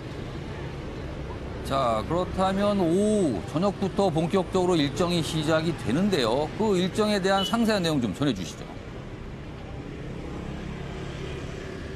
네, 미국 백악관은 정상회담 첫날 일정을 발표했습니다. 김정은 위원장과 트럼프 대통령은 현재 시간 오후 6시 반쯤 하노이 메트로폴 호텔에서 첫 회동을 갖게 될 예정입니다. 두 정상은 10분간의 인사와 환담을 나눈 뒤 20여 분 정도 단독 회담을 하게 됩니다. 이후 오후 7시부터 1시간 반 동안 친교 만찬도 갖기로 했습니다. 이 자리는 김 위원장과 트럼프 대통령 외에 양측 주요 인사가 각각 2명씩 더 참여하는 3+3 형태로 진행됩니다. 미국 측에서는 마이크 폼페이오 국무장관과 믹 멀베이니 백악관 비서실장 대행이 동행하는 것으로 알려졌는데요. 북한 측에선 누가 참여할지 아직 공개되진 않았지만 김영철 노동당 부위원장의 참석이 유력합니다. 지금까지 하노이 멜리아 호텔 앞에서 MBN 뉴스 신재우입니다. 네, 신재우 기자, 지금 베트남 현지가 뭐 날씨가 좀 굽고요. 그리고 미세먼지, 그리고 생각보다 기온이 꽤 쌀쌀하다 그러네요. 보니까 중간에 기침을 하는 모습 보니까 아마 전체적인 날씨가 그렇게 좋지는 않은 것 같습니다. 자, 그럼 이번에는요. 트럼프 대통령의 숙소인 메리어트 호텔 상황을 좀 알아봐야겠습니다. 연장현 기자가 현장에 나가 있습니다. 연 기자, 1시간 전하고 좀 달라진 상황이 있을까요? 네, 날이 밝으면서 이곳 JW 메리어트 호텔 앞에 배치된 베트남 공안들과 군인들의 숫자가 확연히 늘어났습니다. 그리고 지금 보시는 것처럼 이 베트남 출근 차량과 오토바이 숫자도 늘어나고 있는데 아직까지 도로를 통제하는 모습은 확인되지 않고 있습니다. 네, 하지만 호텔 출입자와 차량들에 대한 검문 검색은 한층 강화되고 있는 모습입니다. 미국 측 경호팀은 호텔 옥상에까지 배치돼서 물 샐 틈 없는 경계 작전을 펼치고 있습니다. 트럼프 대통령을 비롯해 미국 측 주요 인사들의 모습은 아직 호텔 밖으로 보이지 않고 있습니다. 트럼프 대통령은 아침 식사를 하면서 오늘 공식 일정 시작 전까지 충분한 휴식을 취할 것으로 보입니다. 네. 트럼프 대통령의 경우는 김정은 위원장과 달리 오전부터 일정이 잡혀 있는데 어떻게 진행이 됩니까? 네, 2차 북미 정상회담의 첫날인 오늘 트럼프 대통령은 김정은 위원장을 만나기 전에 베트남 주요 인사들을 먼저 만날 계획입니다. 한국 시각으로 오후 1시쯤 주석궁에서 응우옌 푸종 베트남 국가주석과 오후 3시에는 정부 건물에서 응우옌 수언 푹 총리와 각각 회담할 계획입니다. 그리고 저녁부터 김 위원장과 환담 및 친교 만찬을 통해 회담 본 일정을 시작합니다. 하노이에 미리 와 있던 폼페이오 미 국무장관과 비건 대북 특별대표 등은 어제 트럼프 대통령에게 의제 협상 결과 등을 전반적인 상황을 보고했을 것으로 보입니다. 이번 2차 북미 정상회담에서 북한의 비핵화 실행 조치와 미국의 상응 조치를 주고받는 빅딜이 성사될지 하노이로 이목이 집중되고 있습니다. 지금까지 하노이 JW 메리어트 호텔에서 MBN 뉴스 연장현입니다. 네, 연장 기자 수고하셨습니다. 지금 잇따라 현장 소식을 다시 한번 들어봤는데요. 오늘 일정에 대해서는 얘기를 했습니다. 그리고 저녁 일정도 나왔는데 문제는요. 장소가 확정이 안 됐습니다. 아직까지요. 물론 북한과 미국 당국은 장소를 알고 있을 겁니다. 준비를 해야 되니까. 그러나 아직은 언론에 공개가 안 되고 있어서 그 내용 지금부터 좀 다뤄봐야겠습니다. 다음 신문 보시죠. 이쪽에 보시면요. 일단 제목은 이렇습니다. 회담장. 여기서 말하는 회담이란 28일 내일 정식 회담을 말합니다. 여기는 정해졌습니다. 메트로폴 호텔. 그런데요. 오늘 저녁 일정이 어딜까 이게 꽤 궁금하거든요. 여기 보시면 일단 지도를 보시죠.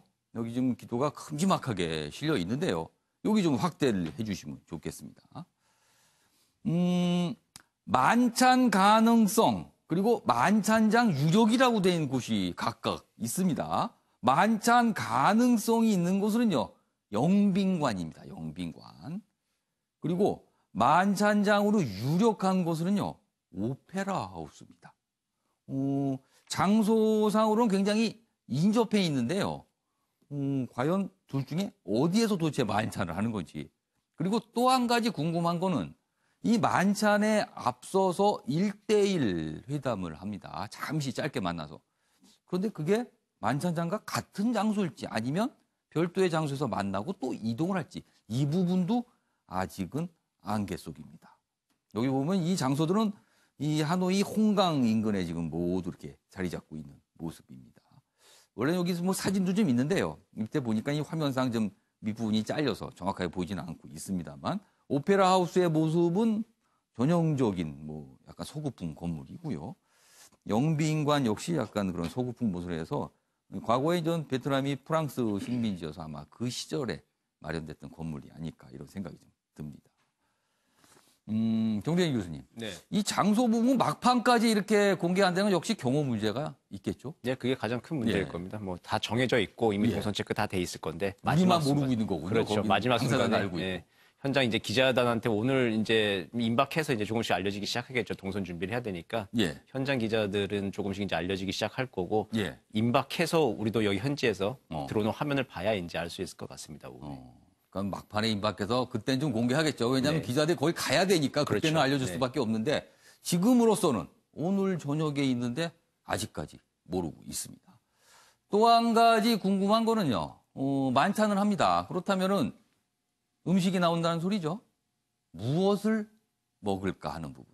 이게 어떻게 보면은 사소한 듯하지만요. 이게 베트남이라는 현지 그리고 북한, 미국이기 때문에 어떤 음식을 먹을까 이 부분도 좀 궁금하거든요. 그럼 저희가 화면으로 좀 준비를 했는데요. 이렇습니다.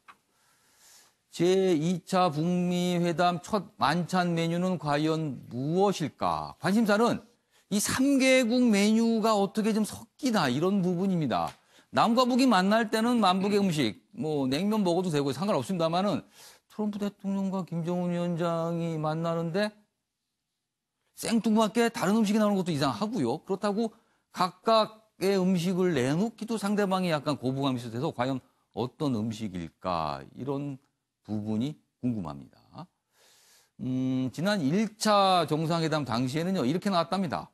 새우 칵테일은 약간 미국 쪽, 그다음에 이 끄라브는 싱가폴, 그리고 오이선 대구조림은 뭐 이전 북한이나 우리나라 이런 쪽에서 먹는 음식. 그래서 이렇게 섞여 있는데 그럼 이번에도 역시 베트남 음식, 미국 음식, 북한 또는 우리 남한 쪽 음식이 같이 나올까? 궁금한데요. 나오는 게 없습니다. 알려지지가 않았습니다. 역시 마찬가지로. 그래서 어떻게 될지 모르겠어요. 저녁이 되면 또 이 부분도 또 꽤 회자가 될 것 같습니다. 이 부분은 뭐 토론이 안 될 것 같아서 이 배우 대표 혹시 말씀하실까요? 제가 볼 때는 예. 이 주최국을 좀 배려하는 입장, 이번에 동남아 여러 국가에서 이 정상회담을 유치하려고 굉장히 노력을 예. 많이 했지 않습니까? 그 정도로 경제적 효과나 여러 가지 홍보 효과가 있다고 봤던 거겠죠. 그렇다면은 그 미국 정상들이 만나서 또 어떤 뭐 배려 차원에서 베트남의 예. 대표적인 음식 하나 정도는 해서 그래야지 이제 그것이 이제 베트남에 오는 관광객들이나 여러 가지 또 세일 포인트가 되기 때문에 그럴 가능성이 있지 않겠냐는 생각이 듭니다. 쌀국수 네. 정도가 가볍게 나올 수도 있지 않을까 이런 전망도 있네요. 아마 쌀국수는 좀 세계적으로 알려졌기 때문에 아마도 나올지도 모르겠네요. 알겠습니다. 자, 저희가 뭐 가벼운 주제 한번 다뤄봤는데 이번에는요 배석자 얘기를 좀 해보겠습니다. 이 배석자 참 중요하거든요. 물론 지도자끼리 협상을 벌이긴 하지만 옆에서 조언을 하고 때로는 지도자를 설득을 하는 역할을 이 배석자들이 하는데 이렇게 돼 있습니다. 일단 뭐 큰 제목은 아까 봤던 내용 그대로고요. 옆에 있는 이 그림을 좀 봐야겠습니다. 여기 보시면요. 일단 27일과 28일 일정이 나와 있고요. 각각 일정에 누가 참석을 할지에 대한 설명이 있습니다. 일단 만찬에는요. 정상 포함 그리고 병상 포함 3명. 그러니까 정상 이외에 2명씩 더 참석할 것으로 지금 알려져 있는데 일단 미국 중에는요. 폼페이오 국무장관하고 멀베인이 백악관 비서실장 대행이 참석하는 걸로 지금 공개가 됐습니다. 그런데 북한은 김영철 통전부장은 참석하는 걸로 돼 있고요. 김여정 제1부부장은 아직 미지수입니다. 한 사람은 아직 공개가 안 되는데 아마도 참석하지 않을까. 이렇게 이게 이제 만찬의 모습일 것 같고요. 그리고요 내일 확대 정상회담에는요 이런 모습입니다. 김영철 통전부장은 역시 참석을 하고 리수영 당 국제부장 그리고 리용호 외무상 그리고 미국에서는요 마이크 폼페이오 국무장관 그리고 존 볼턴 국가안보보좌관이 혹시 참석하지 않을까 이런 얘기들이 좀 있습니다. 자 여기서 제일 관심사는요 사실 강준영 교수님 이 존 볼턴 국가안보보좌관입니다. 그동안요 하노이에 오지 않을 것이다 얘기가 있었습니다. 그런데 어제 왔습니다. 그런데 문제는요. 트럼프 대통령과 같은 비행기를 타고 온 게 아니라 통상 수행원은 같은 비행기를 타고 오게 되는데 별도의 비행기편으로 따로 왔습니다. 그렇다면 그동안 올지 말지에 대한 논란이 있었다는 얘기고요. 그리고 와도 별도의 비행기로 왔다. 이게 어떤 의미일까? 네, 뭐 불협화음을 얘기하는 그런 사람들도 있고 특히 그 트럼프 대통령 자체의 그 유화적인 모습에 대한 불만을 갖고 있는 거다. 뭐 이런 얘기들도 있는데 실제로 국가안보보좌관이라는 것은 백악관의 외교안보 사령탑입니다. 그런데 미국이라는 국가가 이 남북 문제, 뭐 북한 문제만 바라볼 수 없는 거기 때문에 베네수엘라 사태가 났었죠. 그래서 이제 그거를 처리하고 오는 거로 이렇게 된 거고요. 사실 우리 부산을 방문하기로 돼 있었습니다. 그런데 그 전에 그 베네수엘라 사태 때문에 못 왔다고 얘기로 한 걸로 봐서 그거를 어느 정도 일단락 짓고 베트남에 온 게 아닌가 이렇게 봐야 될 것 같고 그래서 내부적인 의견의 차이는 있을 수 있지만 어쨌든 미국의 중요 외교 정책을 집행하는 백악관의 특별 외교 담당자로서 외교 담당자로서 이번 회담이 매우 중요한 회담이고 그래서 반드시 와야 된다. 여러 가지 시간 문제라든지 이런 것 때문에 같은 비행기는 뭐 안 타고 올 수도 있지만 이미 왔다는 게 중요할 것 같다. 이렇게 판단을 하는 게 중요할 것 같습니다. 볼턴 국가안보보좌관은 사실은 굉장한 매파입니다. 강성. 그래서 북한에서는 사실 꺼려하는 인물로 좀 통하고 있거든요. 이인배 원장님. 그런데 내일 열릴 확대 정상회담에 볼턴 보좌관이 자리를 잡는다면 이거는 북한한테 어떤 신호를 주는 걸 수도 있을까요? 그런 거지. 일단은 이번에 정상회담을 1차 정상회담 때는 볼턴의 목소리가 조금 들렸었거든요. 근데 2차 정상회담을 준비하는 동안에 전혀 목소리가 나오지 않았습니다. 목소리가 나오지 않았다는 것 자체가 역할이 없었다는 건 아닙니다. 국가안보보좌관, 한국으로 보면 안보수석 같은 자리인데요. 안보실장과 같은 자리이기 때문에 끊임없이 대통령과 소통을 해야 되는 자리이기 때문에 여러 가지 협상이나 그런 것들을 전반적으로 다 파악하고 있을 겁니다. 단지 공개적으로 목소리를 안 냈을 뿐이다라는 생각이 들고요. 또 하나는 볼턴으로서는 폼페이오 국무장관 외무부 라인에서 협상하고 있는 동안에 이제 플랜 B 과연 그야말로 미국이 원하는 최소 수준도 안 됐을 경우에 과연 어떻게 이걸 협상을 할 것인가에 대한 고민을 했을 가능성이 저는 높다라고 보여지고요. 그렇지 뭐 그런 심각한 상황이 아니면 볼턴의 목소리는 안 들릴 것 같고 그럼에도 불구하고 같이 동행해서 이제 하노이에 있는 것은 북한으로서 대단히 압박이 되죠. 볼턴은 뭐 아시다시피 앞서 말씀하신 것처럼 매파 중에 매파고 그리고 협상으로 안 될 거다라고 보는 사람이기 때문에 북한으로서는 여전히 압박이 되는 그런 인물로 볼 수 있겠습니다. 그러니까 저런 인물이 하노이에 지금 자리 잡고 있다는 것 자체가談判이 제대로 안 되는 최악의 상황을 미국이 대비하고 있다. 이런 신호를 북한에게 주는 것이다. 인물 그 자체가 압박이 돼버렸군요. 그러면은 그 해석이라면. 알겠습니다. 자, 지금까지 뭐 북한 기사를 쭉 이어가고 있는데요. 잠시 분위기 좀 전환해서 국내 정치권 소식도 좀 잠깐 다뤄봐야겠습니다. 오늘 자유한국당 전당대회가 오후에 열립니다. 그리고 저녁 7시 무렵이면 새 당대표가 발표가 되거든요. 그 얘기 잠깐 좀 해보겠습니다. 중앙일보입니다. 황, 오, 김 이 세 후보, 당대표 후보의 득표율 그리고 5.18 폄훼 발언 논란의 당사자였죠. 김순례 최고위원 후보의 당선 여부가 앞으로 한국당이 어디로 갈지를 가른다. 이렇게 돼 있습니다. 한국당 전당대회를 거치면서 우경화 논란이 참 컸습니다. 그 내용이군요. 오늘 한국당 전대 관전 포인트는 바로 이 부분이다. 이렇게 전하고 있습니다. 관련 기사 하나 더 있습니다. 보겠습니다. 역시 한국일보도 비슷한 내용을 다루고 있군요. 황교안 후보 득표율 60% 넘길 것이냐. 이 부분도 관전 포인트고요. 그리고 김순례, 김준교 최고위원 후보 굉장히 강성 발언을 쏟아냈는데 이 두 인물이 당선되는지 여부도 한국당의 장래를 결정한다. 여기 좀 자세히 나와 있네요. 황교안, 당 장악력 보장 위해서는요, 압도적으로 당대표 당선이 필요한데 과연 그렇게 될까라는 부분. 그리고 극우 성향인 김진태 후보 득표율에 따라서 태극기 부대 당내 진입 규모를 가늠할 수 있다. 이렇게 돼 있고, 그리고 오세훈 후보가 30% 이상 득표를 할 때는 존재감이 부각이 된다. 그러나 3위로 밀리게 되면 비박계 입지는 크게 위축이 될 것이다. 이렇게 분석을 좀 해놨습니다. 정은과 위원님. 네. 전당대회 이후 한국당이 가는 길 어떤 시나리오가 좀 있을까요? 지금 나왔지만 전체적인 대세 흐름이니까 황교안 후보의 우세에 대해서는 별 이론이 없어 보입니다. 다만 관심은 기사에서도 분석을 했습니다만 과연 2위 싸움이 어떻게 될 것인지 오세훈, 김진태 후보 간에 과연 누가 더 득표를 많이 할 것인지에 대한 관심도 또 전체적으로 다 득표를 얼마나 가져갈 것이냐. 그러니까 황교안 후보 입장에서도 여러 가지 지난번 토론 과정에서 부닥치는 문제점들이 있었거든요. 그 공간에서 과연 얼마나 득표를 해서 당의 리더십을 확보할 수 있을지.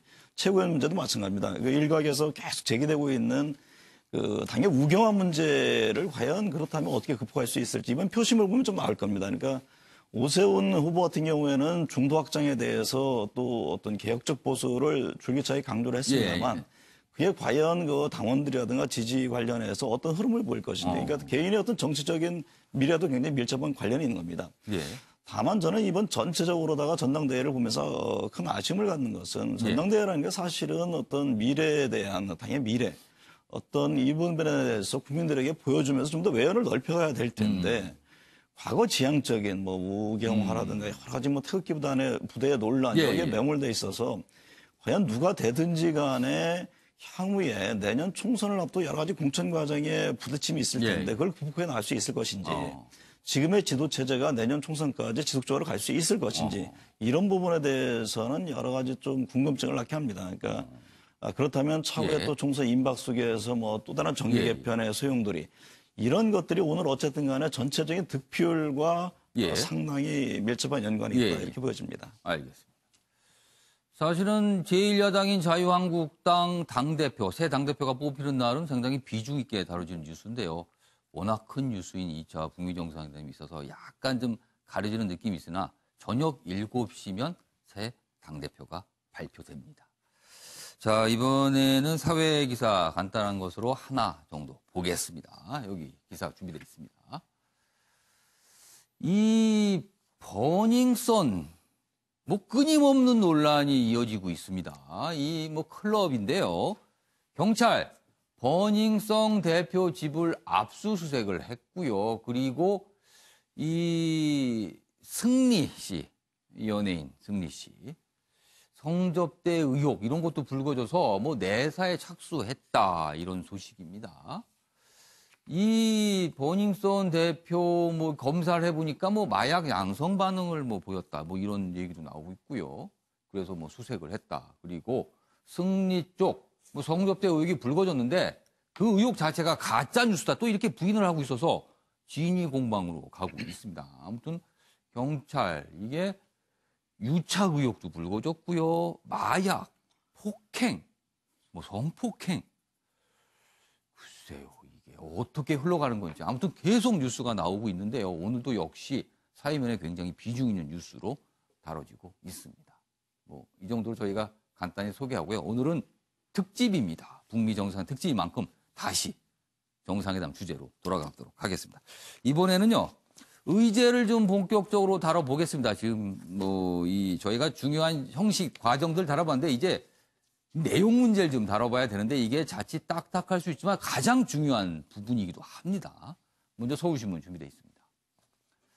66시간 이동 그리고 정상국가 지도자라는 것을 과시한 김정은 뭐 이렇게 돼 있는데요. 북한 복귀 열차는 항공편으로 가지 않을까 이렇게 돼 있는데 원래 저희가 준비한 기사가 이 기사가 아닙니다. 요 의제와 관련된 기사로 다시 좀 바꿔주시기 바랍니다. 요 기사는 후반부에 볼 게 미리 좀 나왔습니다. 급하게요. 기사 바꿔주시기 바랍니다. 이 내용입니다. 중앙일보인데요. 영변 플러스 알파, 금강산 플러스 알파 놓고 줄다리기를 하고 있는 건 아니냐. 이렇게 중앙일보는 제목을 달고 있습니다. 북미 스몰 딜로 결론이 나오는 것 아니냐 이렇게 돼 있어요. 지금 하노이 선언 조율을 어제까지 한 듯한데 종전선언 관련 내용이 담길 듯도 하다. 그리고 비핵화, 상응조치 수위 막판 진통이다. 그래서 일각에서는 비핵화가 되려 관계 개선에 치중하는 결과만 나오는 게 아니냐, 이런 전망도 있습니다. 관련 기사가 하나 더 있는데요. 김정은 위원장의 발언이 소개된 기사가 있습니다. 한국일보 일면 기사인데요. 지난 1월에 북중회담 당시의 발언록을 입수해서 보도가 돼 있습니다. 그중에 이런 대목이 있습니다. 김정은, 미국 제재 해제 어렵다면 뭘 해줄 수 있나? 시진핑의 불만을 토로했다. 제재 해제가 지금 김정은 위원장이 바라는 가장 큰 이슈다라는 겁니다. 이거 아니면 미국이 뭘 해줄 수 있는가? 이런 얘기입니다. 그렇다면 비핵화와 제재 해제를 서로 맞바꿔야 된다. 이런 주장이 나오게 되는 겁니다. 비핵화 많은 노력했지만 되레 제재가 강화됐다. 중국이 앞장서서 완화 역할을 해달라. 이렇게 요청을 했다는 겁니다. 그런데 시 주석은 비핵화부터 해라. 이런 얘기를 했답니다. 그래서 그런가요? 시 주석이 이런 얘기를 먼저 한 걸 알고 트럼프 대통령이 계속 시진핑 주석에게 고맙다, 땡큐다 이런 얘기를 계속 하고 있거든요. 이 기사를 보니까 그런 맥락이 좀 이해가 되는 것도 같습니다. 저희가 지금 의제 관련해서 좀 기사를 전해드렸는데 좀 궁금한 것이요. 용어가 약간 좀 혼동이 됩니다. 일단 지금 나오고 있는 게 종전선언 아니면 평화선언. 근데 과연 그게 뭐가 다른 것인지, 그리고 스몰 딜 또는 빅 딜, 이건 또 어떻게 차이가 있는 건지 이 부분을 좀 설명을 좀 들었으면 좋겠는데, 처음에 이제 종전선언과 평화선언의 차이점 어떤 분이 좀 설명을 해주실까요? 정대인 교수님 혹시 설명이 좀 가능하실까요? 종전선언이라고 하는 게 사실은 한반도형 신상품이죠. 이게 고전적인 국제법의 시각에서 보면은 이게 평화협정, 강화협정의 이제 전문이나 제1조가 이제 종전선언이죠. 전쟁 끝난다. 근데 그 다음에 이제 우리가 어떻게 뭐 수교를 하고 뭐 전쟁 배상금은 어떻게 하고 이제 그런 게 이제 그러니까 고전적인 평화협정 내에 그렇죠. 포함되는 항목 중에 하나일 수 있는 원래 거고. 그건데 지금 한반도에서는 한 10년, 그러니까 한 10여 년 조금 넘었죠. 10여 년 조금 넘은 시점부터 이게 따로 종전선언만 떼서 얘기하는 한반도형 좀 신상품입니다. 2006년에 아들 부시 대통령이죠. 아들 부시 대통령이 노무현 대통령한테 아이디어를 제안을 했고, 또 노무현 대통령하고 김정일 위원장하고 14 공동선언을 할 때 그때 이제 3자 혹은 4자 종전선언이 이제 얘기가 나오면서부터 구체적으로 언급이 된 이제 신상품인데, 그렇기 때문에 이게 지금 실체가 좀 명확하지 않은 거죠, 사실은. 6.25 전쟁이라고 하는 걸 잘 생각을 해보면 패전국이 없는 전쟁이죠. 그렇기 때문에 그 누구도 머리를 숙이고 들어간다거나 아니면 일방적인 승전국이 패전국한테 네 죄를 사하노라 하는 식으로 해가지고 뭐 종전선언, 평화선언을 하고 강화협정을 맺고 이제 그런 게 지금 불가능한 구조이기 때문에 굉장히 좀 정치적일 수밖에 없는 구조입니다. 북한 입장에서 보면은 사실 지금 별로 이렇게 실익은 없는 선언이 되어버린 셈이죠.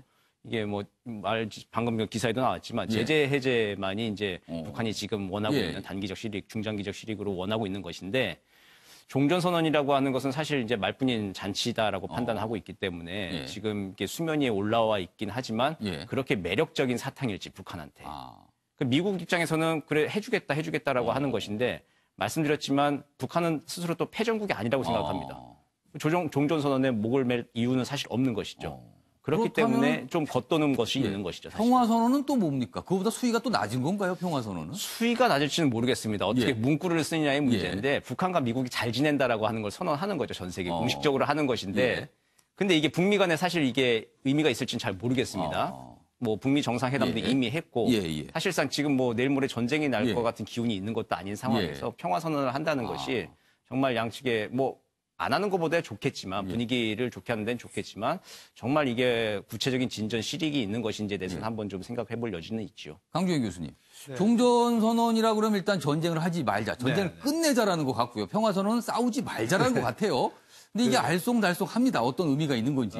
사실 종전선언이라는 표현이 그 평화협정이라든지 이런 거에 첫 단계다. 이제 이런 개념에서 본다면 이게 약간 법적인 문제라든지 특히 한반도는 어쨌든 정전협정 체제에서 운영이 되고 있거든요. 그래서 종전선언이라는 게 뭐 당사국들이 모여서 이렇게 얘기를 하면 이게 어떻게 보면 쓸데없는 논란을 또 불러일으킬 수가 있다. 그렇다면 작년에도 북한이 얘기했던 미국은 우리가 바라는 정치적 상징적 의미의 종전선언조차도 안 해준다. 예. 이런 불만을 토로한 적이 있거든요. 예. 그렇다면 지금 북한이 필요한 것은 제재 완화를 구체적으로 보여줄 수 있는 첫 단계로서 입구로서 종전 선언에 준하는 뭔가를 적대 정책을 해소하는 거를 보여달라. 이런 의미가 굉장히 강하다. 그렇다면 야, 이번에 종전선언 내지는 또 평화선언이라는 얘기가 나오는 거는 그런 법적인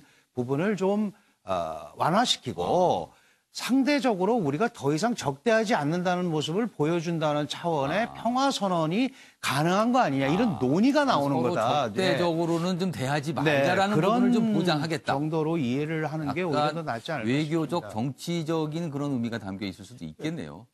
예. 지금의 전체적인 것은 한반도 비핵화입니다. 그러니까 비핵화와 함께 평화체제거든요. 남북에. 그러니까 전쟁의 위협을 얘기했습니다만 불과 1년, 2년 전만 해도 서로 공격을 하는 항상 그 위협을 갖고 있는 겁니다. 북한도 그렇고 우리도 마찬가지고. 지금에 앞서 얘기했지만 종전선언이라는 건 평화체제를 위한 길목의 시도이고.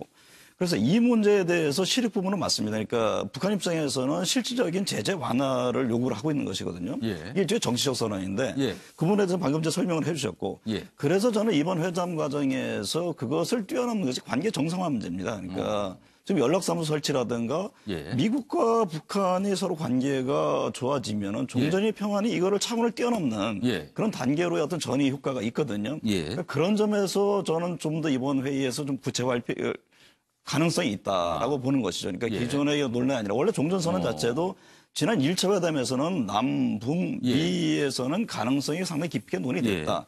여기에 중국이 들어온 겁니다. 중국이 참여하느냐 마냐하면서 상당히 이제 복잡한 문제가 되면서 이게 계속 시간이 좀 끌고 있는 것인데 아예 체제에 이걸 뛰어넘자. 김정은 위원장이 신년사에서 분명히 얘기를 하지 않았습니까? 그러니까 평화체제로의 어떤 그 전환 이 부분에서 이걸 포괄하는 어떤 관계 정상화 이런 형태로 갈 개연성이 좀 있다. 저는 그렇게 보는 겁니다. 자, 그렇다면 임 위원장님 또 다른 궁금증 아까 스몰 딜과 빅 딜. 그러면 스몰 딜은 어떤 거래가 이루어져야 스몰 딜이고 빅 딜은 그럼 뭡니까?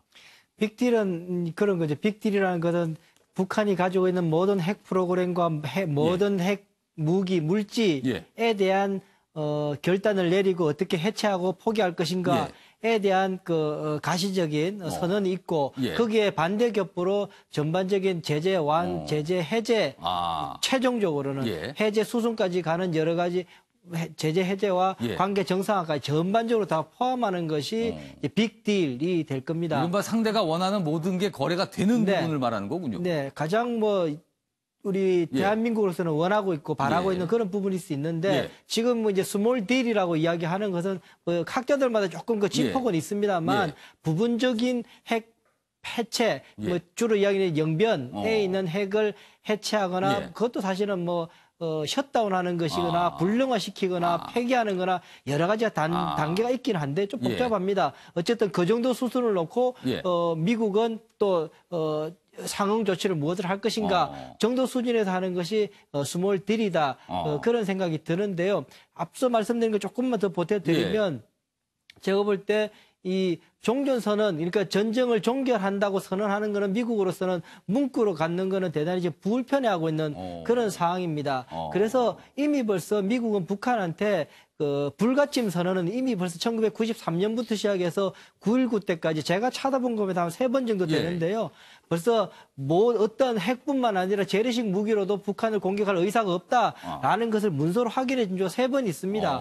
빈도 같으면 미국은 충분히 해줄 수 있을 겁니다. 제가 볼 때는 종전선언, 종전이라는 말이 문구가 포함되는 것을 합의하지는 않고 이번에 너네들이 정말 종전을 통해서 얻고 싶어하는 불안감, 앞서 논술 위원께서 말씀하신 것처럼 그러한 무력 공격에 대한 두려움은 충분히 공개적으로 이야기해 줄 수 있다라는 차원에서 봤으면 불가침을 선언하는 평화 선언 정도가 이번에 나올 가능성은 있다라는 생각이 들고요. 또 하나 이제 스몰 딜, 빅 딜과 관계돼서 제가 보게 되면 미국은 지금 트럼프 대통령은 김정은 위원장을 협상 테이블로 끌어안치는 가장 효과적인 무기는 제재라고 보고 있습니다. 제재가 계속 지속되는 한 이번에 효과가 적더라도 또 만나자고 그럴 테니 또 만나서 또 한 발씩 나갈 수 있다라고 생각을 하고 있는 것 같습니다.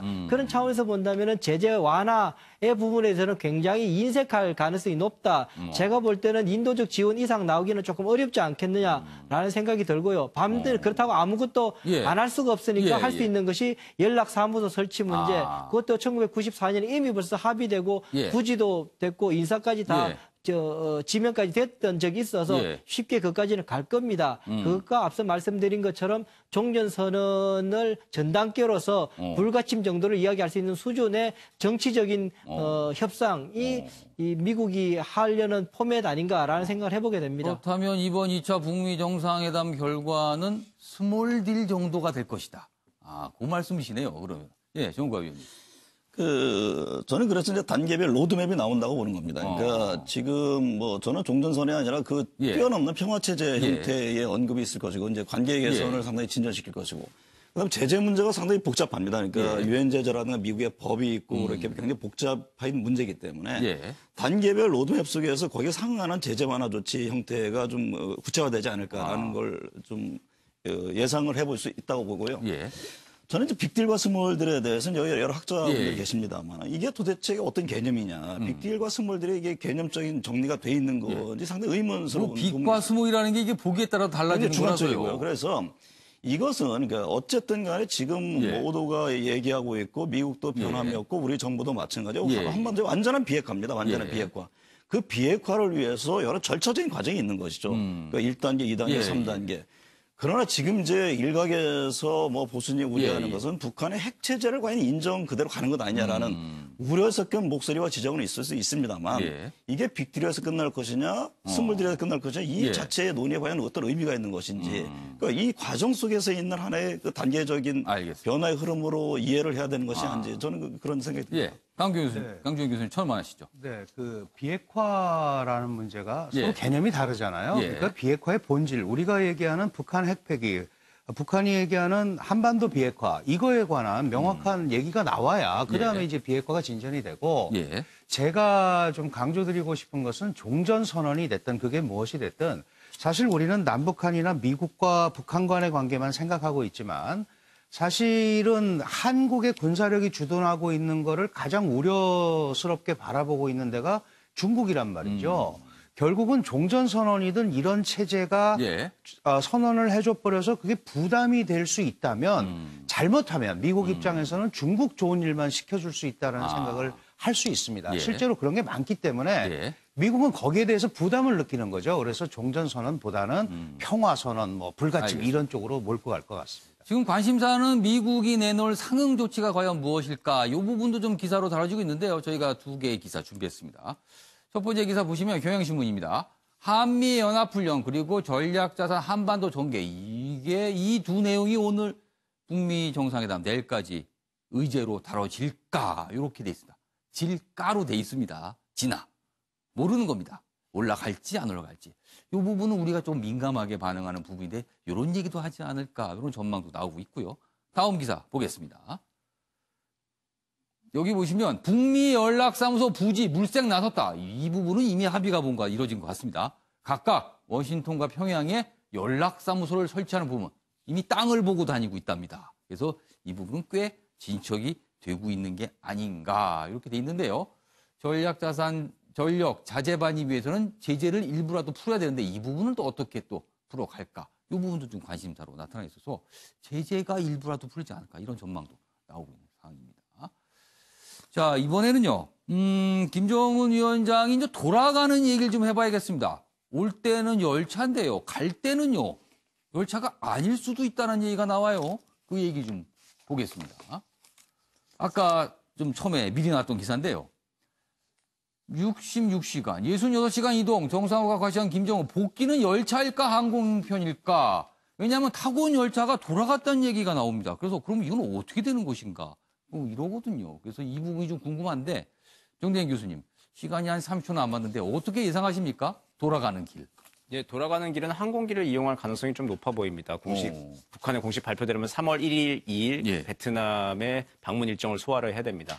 그러면 이제 평양을 떠난 지 한 일주일 되는 시점이거든요. 일주일 이상 평양을 비우고 나서 다시 돌아가는 기로를 3, 4일을 또 기차를 이용할 이유가 특별히 있느냐. 예. 뭐 베이징을 들려가지고 거기서 뭐 시진핑 주석을 급하게 만나야 될 특별한 사정. 그렇다면 그다음 더더욱 또 비행기를 또 이용해야 되겠죠. 그런 사정이 있지 않은 이상 열차를 다시 또 이용하면서 뭔가 선전 효과를 할 가능성은 없어 보인다. 알겠습니다. 저희가 2시간 가까이 특집으로 진행해 드렸고요. 아침에 매일경제 오늘은 여기까지입니다. 2차 북미 정상회담 관련 소식은요. MBN 뉴스톡에서 계속 이어집니다. 고맙습니다. 이슈들을 사진으로 살펴보는 시간 이슈컷입니다. 오늘은 베트남 하노이에서 열리는 2차 북미 정상회담 관련 이슈 태그를 사진으로 살펴보겠습니다. 첫 번째 이슈 태그는 초상화입니다. 한 남성이 그림을 그리고 있는데요. 하얀 캔버스 위에 그리고 있는 건 바로 북한의 김정은 국무위원장의 얼굴입니다. 그 옆으로는 미국의 도널드 트럼프 대통령과 김 위원장의 얼굴이 보이는데요. 팝아트 스타일로 그린 두 정상의 얼굴은 웃음을 띠고 있는 모습이죠. 이 그림들은 하노이에서 활동하는 한 화가가 그린 그림입니다. 이 화가는 북미 정상회담이 베트남 하노이에서 개최된다는 소식을 듣고 매일같이 두 정상의 초상화를 그리고 있다고 하는데요. 북미 정상회담이 최선의 결과를 내길 바라는 희망을 그림에 담았다고 합니다. 두 번째 이슈 태그는 이색 술입니다. 분홍빛 음료 위에 딸기가 올라가 있고 그 위에는 북한의 인공기와 미국의 성조기가 꽂혀 있습니다. 베트남 현지에서 판매되고 있는 북미 정상회담 기념 칵테일인데요. 소주와 미국의 위스키, 베트남의 파인애플 주스 등을 혼합해 만들었다고 합니다. 그리고 여기 또 다른 음료가 보이죠? 짙은 갈색의 에일 맥주입니다. 이 맥주는 김정은 위원장의 이름을 따서 김정에일이라고 합니다. 백두산에서 영감을 얻어 만든 이 맥주엔 고추가 들어가 있는데요. 백두산이 화산이라서 맥주에서도 강렬한 매운맛을 냈다고 합니다. 이색적인 이름의 술을 만들어낼 만큼 베트남 현지에선 회담에 대한 관심이 뜨거워 보이죠. 세 번째 이슈 태그는 2201호입니다. 크고 푹신해 보이는 하얀 침대가 깔끔하게 정돈돼 있는 모습인데요. 이곳은 멜리아 호텔 방 안의 모습입니다. 김정은 위원장은 북미 정상회담 기간 동안 이곳 호텔 22층에 머무는 걸로 알려졌는데요. 22층은 꼭대기층으로 총 11개의 방이 있는데 2201호가 가장 크고 좋은 방이라고 합니다. 이 방은 하얀 커튼이 쳐진 커다란 창이 있는 게 특징인데요. 커튼을 걷으면 하노이 시내 전경이 한눈에 펼쳐진다고 합니다. 지금까지 박진아의 이슈컷이었습니다. 네, 여기서 지금 개회사, MBN 와이프론 개회사가 지금 시작이 된다고 하는데요. 현장 연결 바로 하겠습니다. 여러분 반갑습니다. 이른 아침에 많은 분들이 자리를 빛내주셨습니다. 오늘 저는 여러분들께 하쿠나 마타타, 지금 시작하라를 화두로 제시하고자 합니다.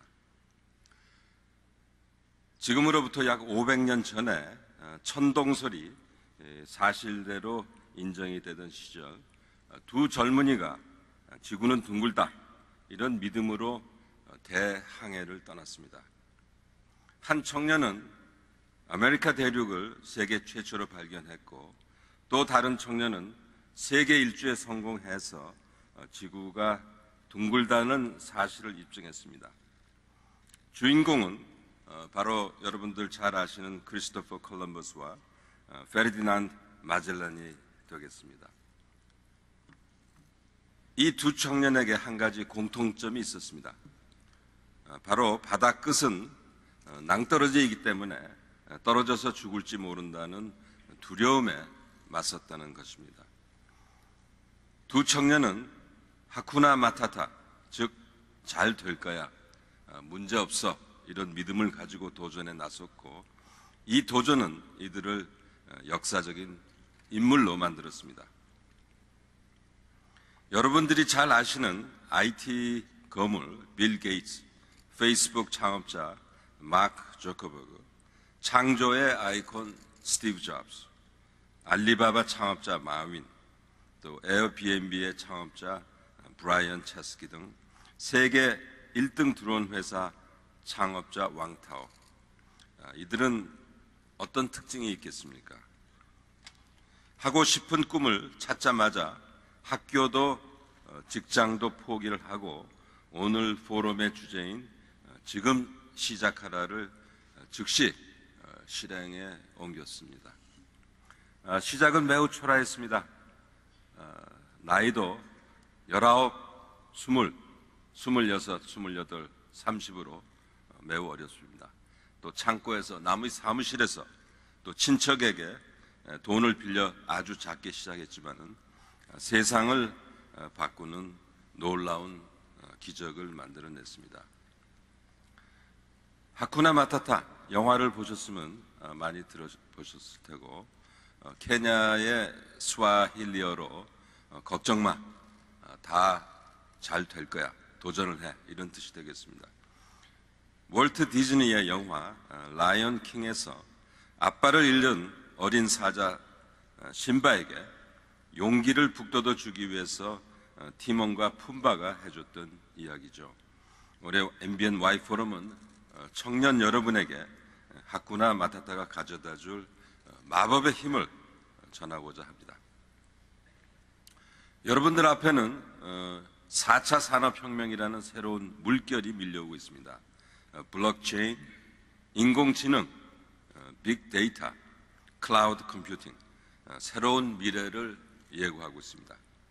하쿠나 마타타 지금 시작하라는 MBN Y 포럼의 주문대로 지금 당장 시작할 도전 과제를 찾아내십시오. 이에 우리는 성공 신화를 만든 연사들을 MBN Y 포럼 멘토로 모셨습니다.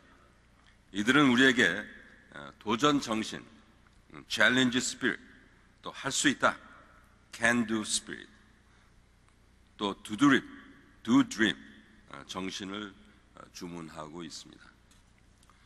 오늘 먼저 축사를 해주실 우리 이낙연 국무총리께서는 기자로, 국회의원으로, 도지사로, 총리로 인생 자체가 변신과 도전의 연속이었습니다. 또 기조연설을 할 송혜 선생님은 93세, 국내 최고령 MC를 넘어서 세계 최고령 MC가 되겠습니다. 33년째 전국 노래자랑의 사회자로서 국민 MC에 대한 도전을 멈추지 않고 있습니다.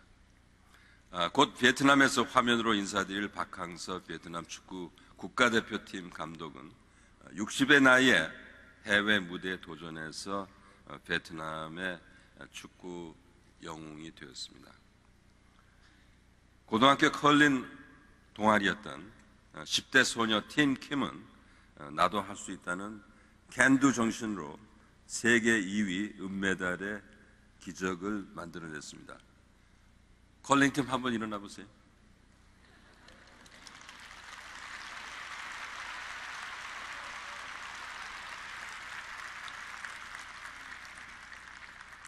앉으세요. 기자의 앵커의 눈에 비친 세상은 어떤 모습이 될까요? 위안부 문제를 파헤쳐서 국제적 관심을 촉발시킨 앵커 제니퍼 문, 또 내전의 참상을 알리는 중동 전문 기자 제인 퍼거슨, 범죄 마약 문제를 심층 취재하는 탐사 전문 기자 에밀리 캐시, 작은 발걸음, 위대한 도약을 주제로 세상을 보는 안목을 키워줍니다. 청년들이 세상을 바꾸는 주역이 되고 있습니다. 이 올리비아는 5개 국어에 능통한 외국어 달인이 되었고, 제프 벤저민은 K-팝의 유행을 예견한 미국인 첫 K-팝 컬럼니스트가 되었습니다.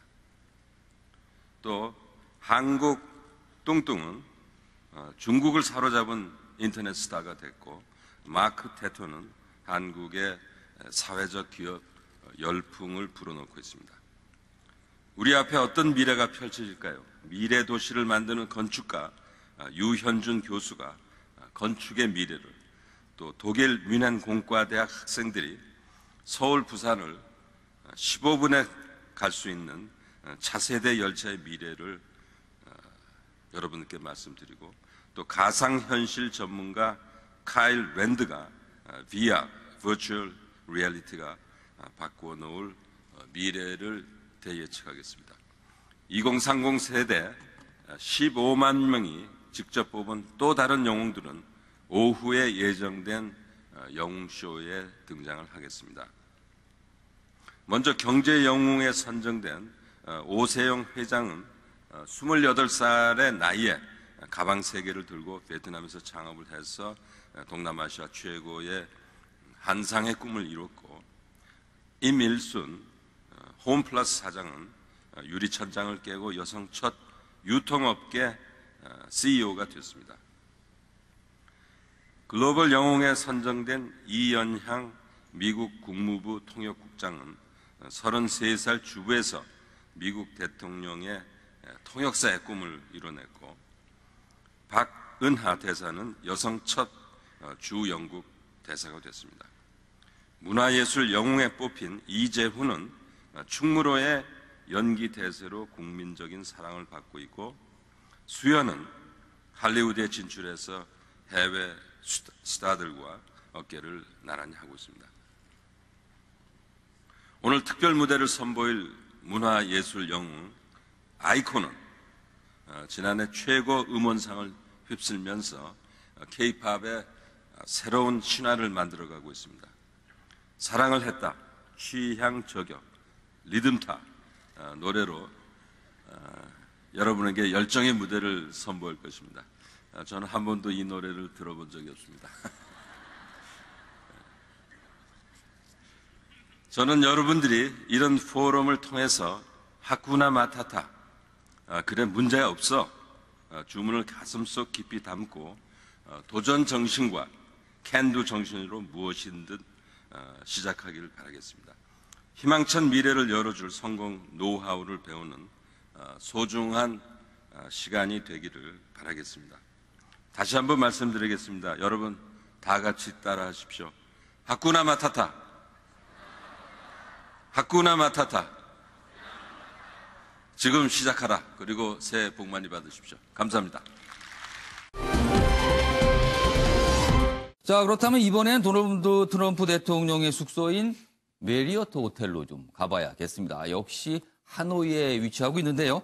현장에 연장현 기자가 나가 있습니다. 연 기자, 나와주시죠. 네, 저는 지금 하노이 JW 메리어트 호텔에 나와 있습니다. 네, 연장현 기자. 트럼프 대통령이 어젯밤 늦게 도착을 했고 숙소 역시 거의 자정 무렵에 도착을 했을 것 같은데요. 네, 그렇습니다. 트럼프 미국 대통령은 한국 시각으로 어젯밤 11시 45분쯤 숙소인 이곳 JW 메리어트 호텔에 도착했습니다. 때문에 아직까지 충분하게 휴식을 취하면서 좀 여독을 풀고 있을 것으로 보입니다. 저희가 밤새도록 이곳을 좀 지켜봤는데 미국 경호팀이 군견까지 동원해서 24시간 경계 근무에 들어간 모습이 인상적이었습니다. 어젯밤 트럼프 대통령 도착 당시에 베트남 정부 차원에서 동원한 환영 인파와 관광객들로 호텔 앞은 말 그대로 인산인해를 이뤘습니다. 트럼프 대통령은 숙소에 들어간 직후 자신의 트위터에 엄청난 인파와 매우 큰 사랑이란 게시글을 남겨 눈길을 끌었습니다. 네, 그렇다면 트럼프 대통령 역시 오늘 첫날 일정을 시작을 해야 되는데 어떻게 진행이 되고, 그리고 트럼프 대통령은 몇 시에 호텔에 나올 것으로 보입니까? 네, 2차 북미 정상회담의 첫날인 오늘 트럼프 대통령은 김정은 위원장을 만나기 전에 베트남 정부 주요 인사들을 먼저 만날 것으로 보입니다. 한국 시각으로 오후 1시쯤 주석궁에서 응우옌 푸종 베트남 국가주석과 또 오후 3시에는 정부 건물에서 응우옌 수언 푹 총리와 각각 회담할 계획입니다. 그리고 저녁부터 김 위원장과 환담 및 친교 만찬을 통해서 회담 본 일정을 시작합니다. 하노이에 미리 와 있던 폼페이오 미 국무장관과 비건 대북 특별대표 등은 어제 트럼프 대통령에게 의제 협상 결과 등 전반적인 상황을 보고했을 것으로 보입니다. 이번 2차 북미 정상회담에서 북한의 비핵화 실행 조치와 미국의 상응 조치를 주고받는 빅딜이 성사될지 하노이로 이목이 집중되고 있습니다. 어젯밤 그리고 오늘 아침 새벽부터 현장에서 지켜봤을 텐데요. 혹시 좀 특이한 동향이라든가 아니면 호텔을 출입하는 미국 측 인사들의 모습은 혹시 포착이 됐나요? 아직까지 미국 측 주요 인사들의 특별한 움직임은 밤사이 동안에는 포착이 된 건 없습니다. 다만 경호팀 차량들은 계속해서 오가면서 이제 필요한 물건이라든지 아니면은 장비들을 계속해서 실어 나르는 모습은 저희가 좀 확인할 수 있었습니다. 그리고 이곳에도 지금 동이 터오고 있기 때문에 베트남 이제 환경 정비하는 사람들이 계속해서 도로 주변을 깨끗하게 관리하고 있는 모습도 확인되고 있습니다. 알겠습니다. 연재환 기자 수고하셨습니다. 그럼 여기서요. 베트남 하노이 현장 연결 다시 한번 해보도록 하겠습니다. 하노이 멜리아 호텔 김정은 국무위원장이 묵고 있는 숙소죠. 멜리아 호텔에 나가 있는 신재우 기자 연결하겠습니다. 신 기자.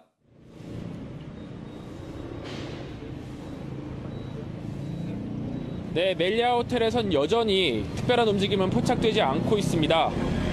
현재 시간 어제 오후 6시쯤 북한 대사관에서 돌아온 김정은 위원장은 15시간째 숙소에만 머물러 있는데요.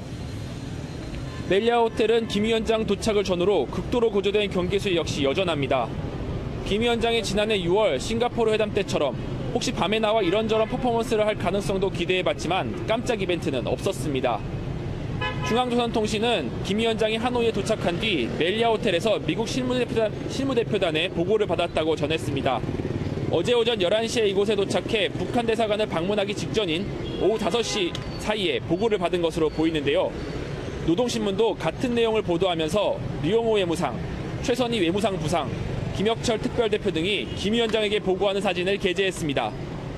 통신은 또 북미 정상회담 이후에도 다음 달 1일부터 2일까지 김 위원장이 베트남 공식 친선 일정을 갖는다고 덧붙였습니다. 자, 그렇다면 오후 저녁부터 본격적으로 일정이 시작이 되는데요. 그 일정에 대한 상세한 내용 좀 전해주시죠. 네, 미국 백악관은 정상회담 첫날 일정을 발표했습니다. 김정은 위원장과 트럼프 대통령은 현재 시간 오후 6시 반쯤 하노이 메트로폴 호텔에서 첫 회동을 갖게 될 예정입니다. 두 정상은 10분간의 인사와 환담을 나눈 뒤 20여 분 정도 단독 회담을 하게 됩니다. 이후 오후 7시부터 1시간 반 동안 친교 만찬도 갖기로 했습니다. 이 자리는 김 위원장과 트럼프 대통령 외에 양측 주요 인사가 각각 2명씩 더 참여하는 3+3 형태로 진행됩니다. 미국 측에서는 마이크 폼페이오 국무장관과 믹 멀베이니 백악관 비서실장 대행이 동행하는 것으로 알려졌는데요. 북한 측에선 누가 참여할지 아직 공개되진 않았지만 김영철 노동당 부위원장의 참석이 유력합니다. 지금까지 하노이 멜리아 호텔 앞에서 MBN 뉴스 신재우입니다. 자, 그럼 이번에는요. 트럼프 대통령의 숙소인 메리어트 호텔 상황을 좀 알아봐야겠습니다. 연장현 기자가 현장에 나가 있습니다. 연 기자, 1시간 전하고 좀 달라진 상황이 있을까요? 네, 날이 밝으면서 이곳 JW 메리어트 호텔 앞에 배치된 베트남 공안들과 군인들의 숫자가 확연히 늘어났습니다. 그리고 지금 보시는 것처럼 이 베트남 출근 차량과 오토바이 숫자도 늘어나고 있는데 아직까지 도로를 통제하는 모습은 확인되지 않고 있습니다. 네, 하지만 호텔 출입자와 차량들에 대한 검문 검색은 한층 강화되고 있는 모습입니다. 미국 측 경호팀은 호텔 옥상에까지 배치돼서 물 샐 틈 없는 경계 작전을 펼치고 있습니다. 트럼프 대통령을 비롯해 미국 측 주요 인사들의 모습은 아직 호텔 밖으로 보이지 않고 있습니다. 트럼프 대통령은 아침 식사를 하면서 오늘 공식 일정 시작 전까지 충분한 휴식을 취할 것으로 보입니다. 네. 트럼프 대통령의 경우는 김정은 위원장과 달리 오전부터 일정이 잡혀 있는데 어떻게 진행이 됩니까? 네, 2차 북미 정상회담의 첫날인 오늘 트럼프 대통령은 김정은 위원장을 만나기 전에 베트남 주요 인사들을 먼저 만날 계획입니다. 한국 시각으로 오후 1시쯤 주석궁에서 응우옌 푸종 베트남 국가주석과 오후 3시에는 정부 건물에서 응우옌 수언 푹 총리와 각각 회담할 계획입니다. 그리고 저녁부터 김 위원장과 환담 및 친교 만찬을 통해 회담 본 일정을 시작합니다. 하노이에 미리 와 있던 폼페이오 미 국무장관과 비건 대북 특별대표 등은 어제 트럼프 대통령에게 의제 협상 결과 등을 전반적인 상황을 보고했을 것으로 보입니다. 이번 2차 북미 정상회담에서 북한의 비핵화 실행 조치와 미국의 상응 조치를 주고받는 빅딜이 성사될지 하노이로 이목이 집중되고 있습니다. 지금까지 하노이 JW 메리어트 호텔에서 MBN 뉴스 연장현입니다.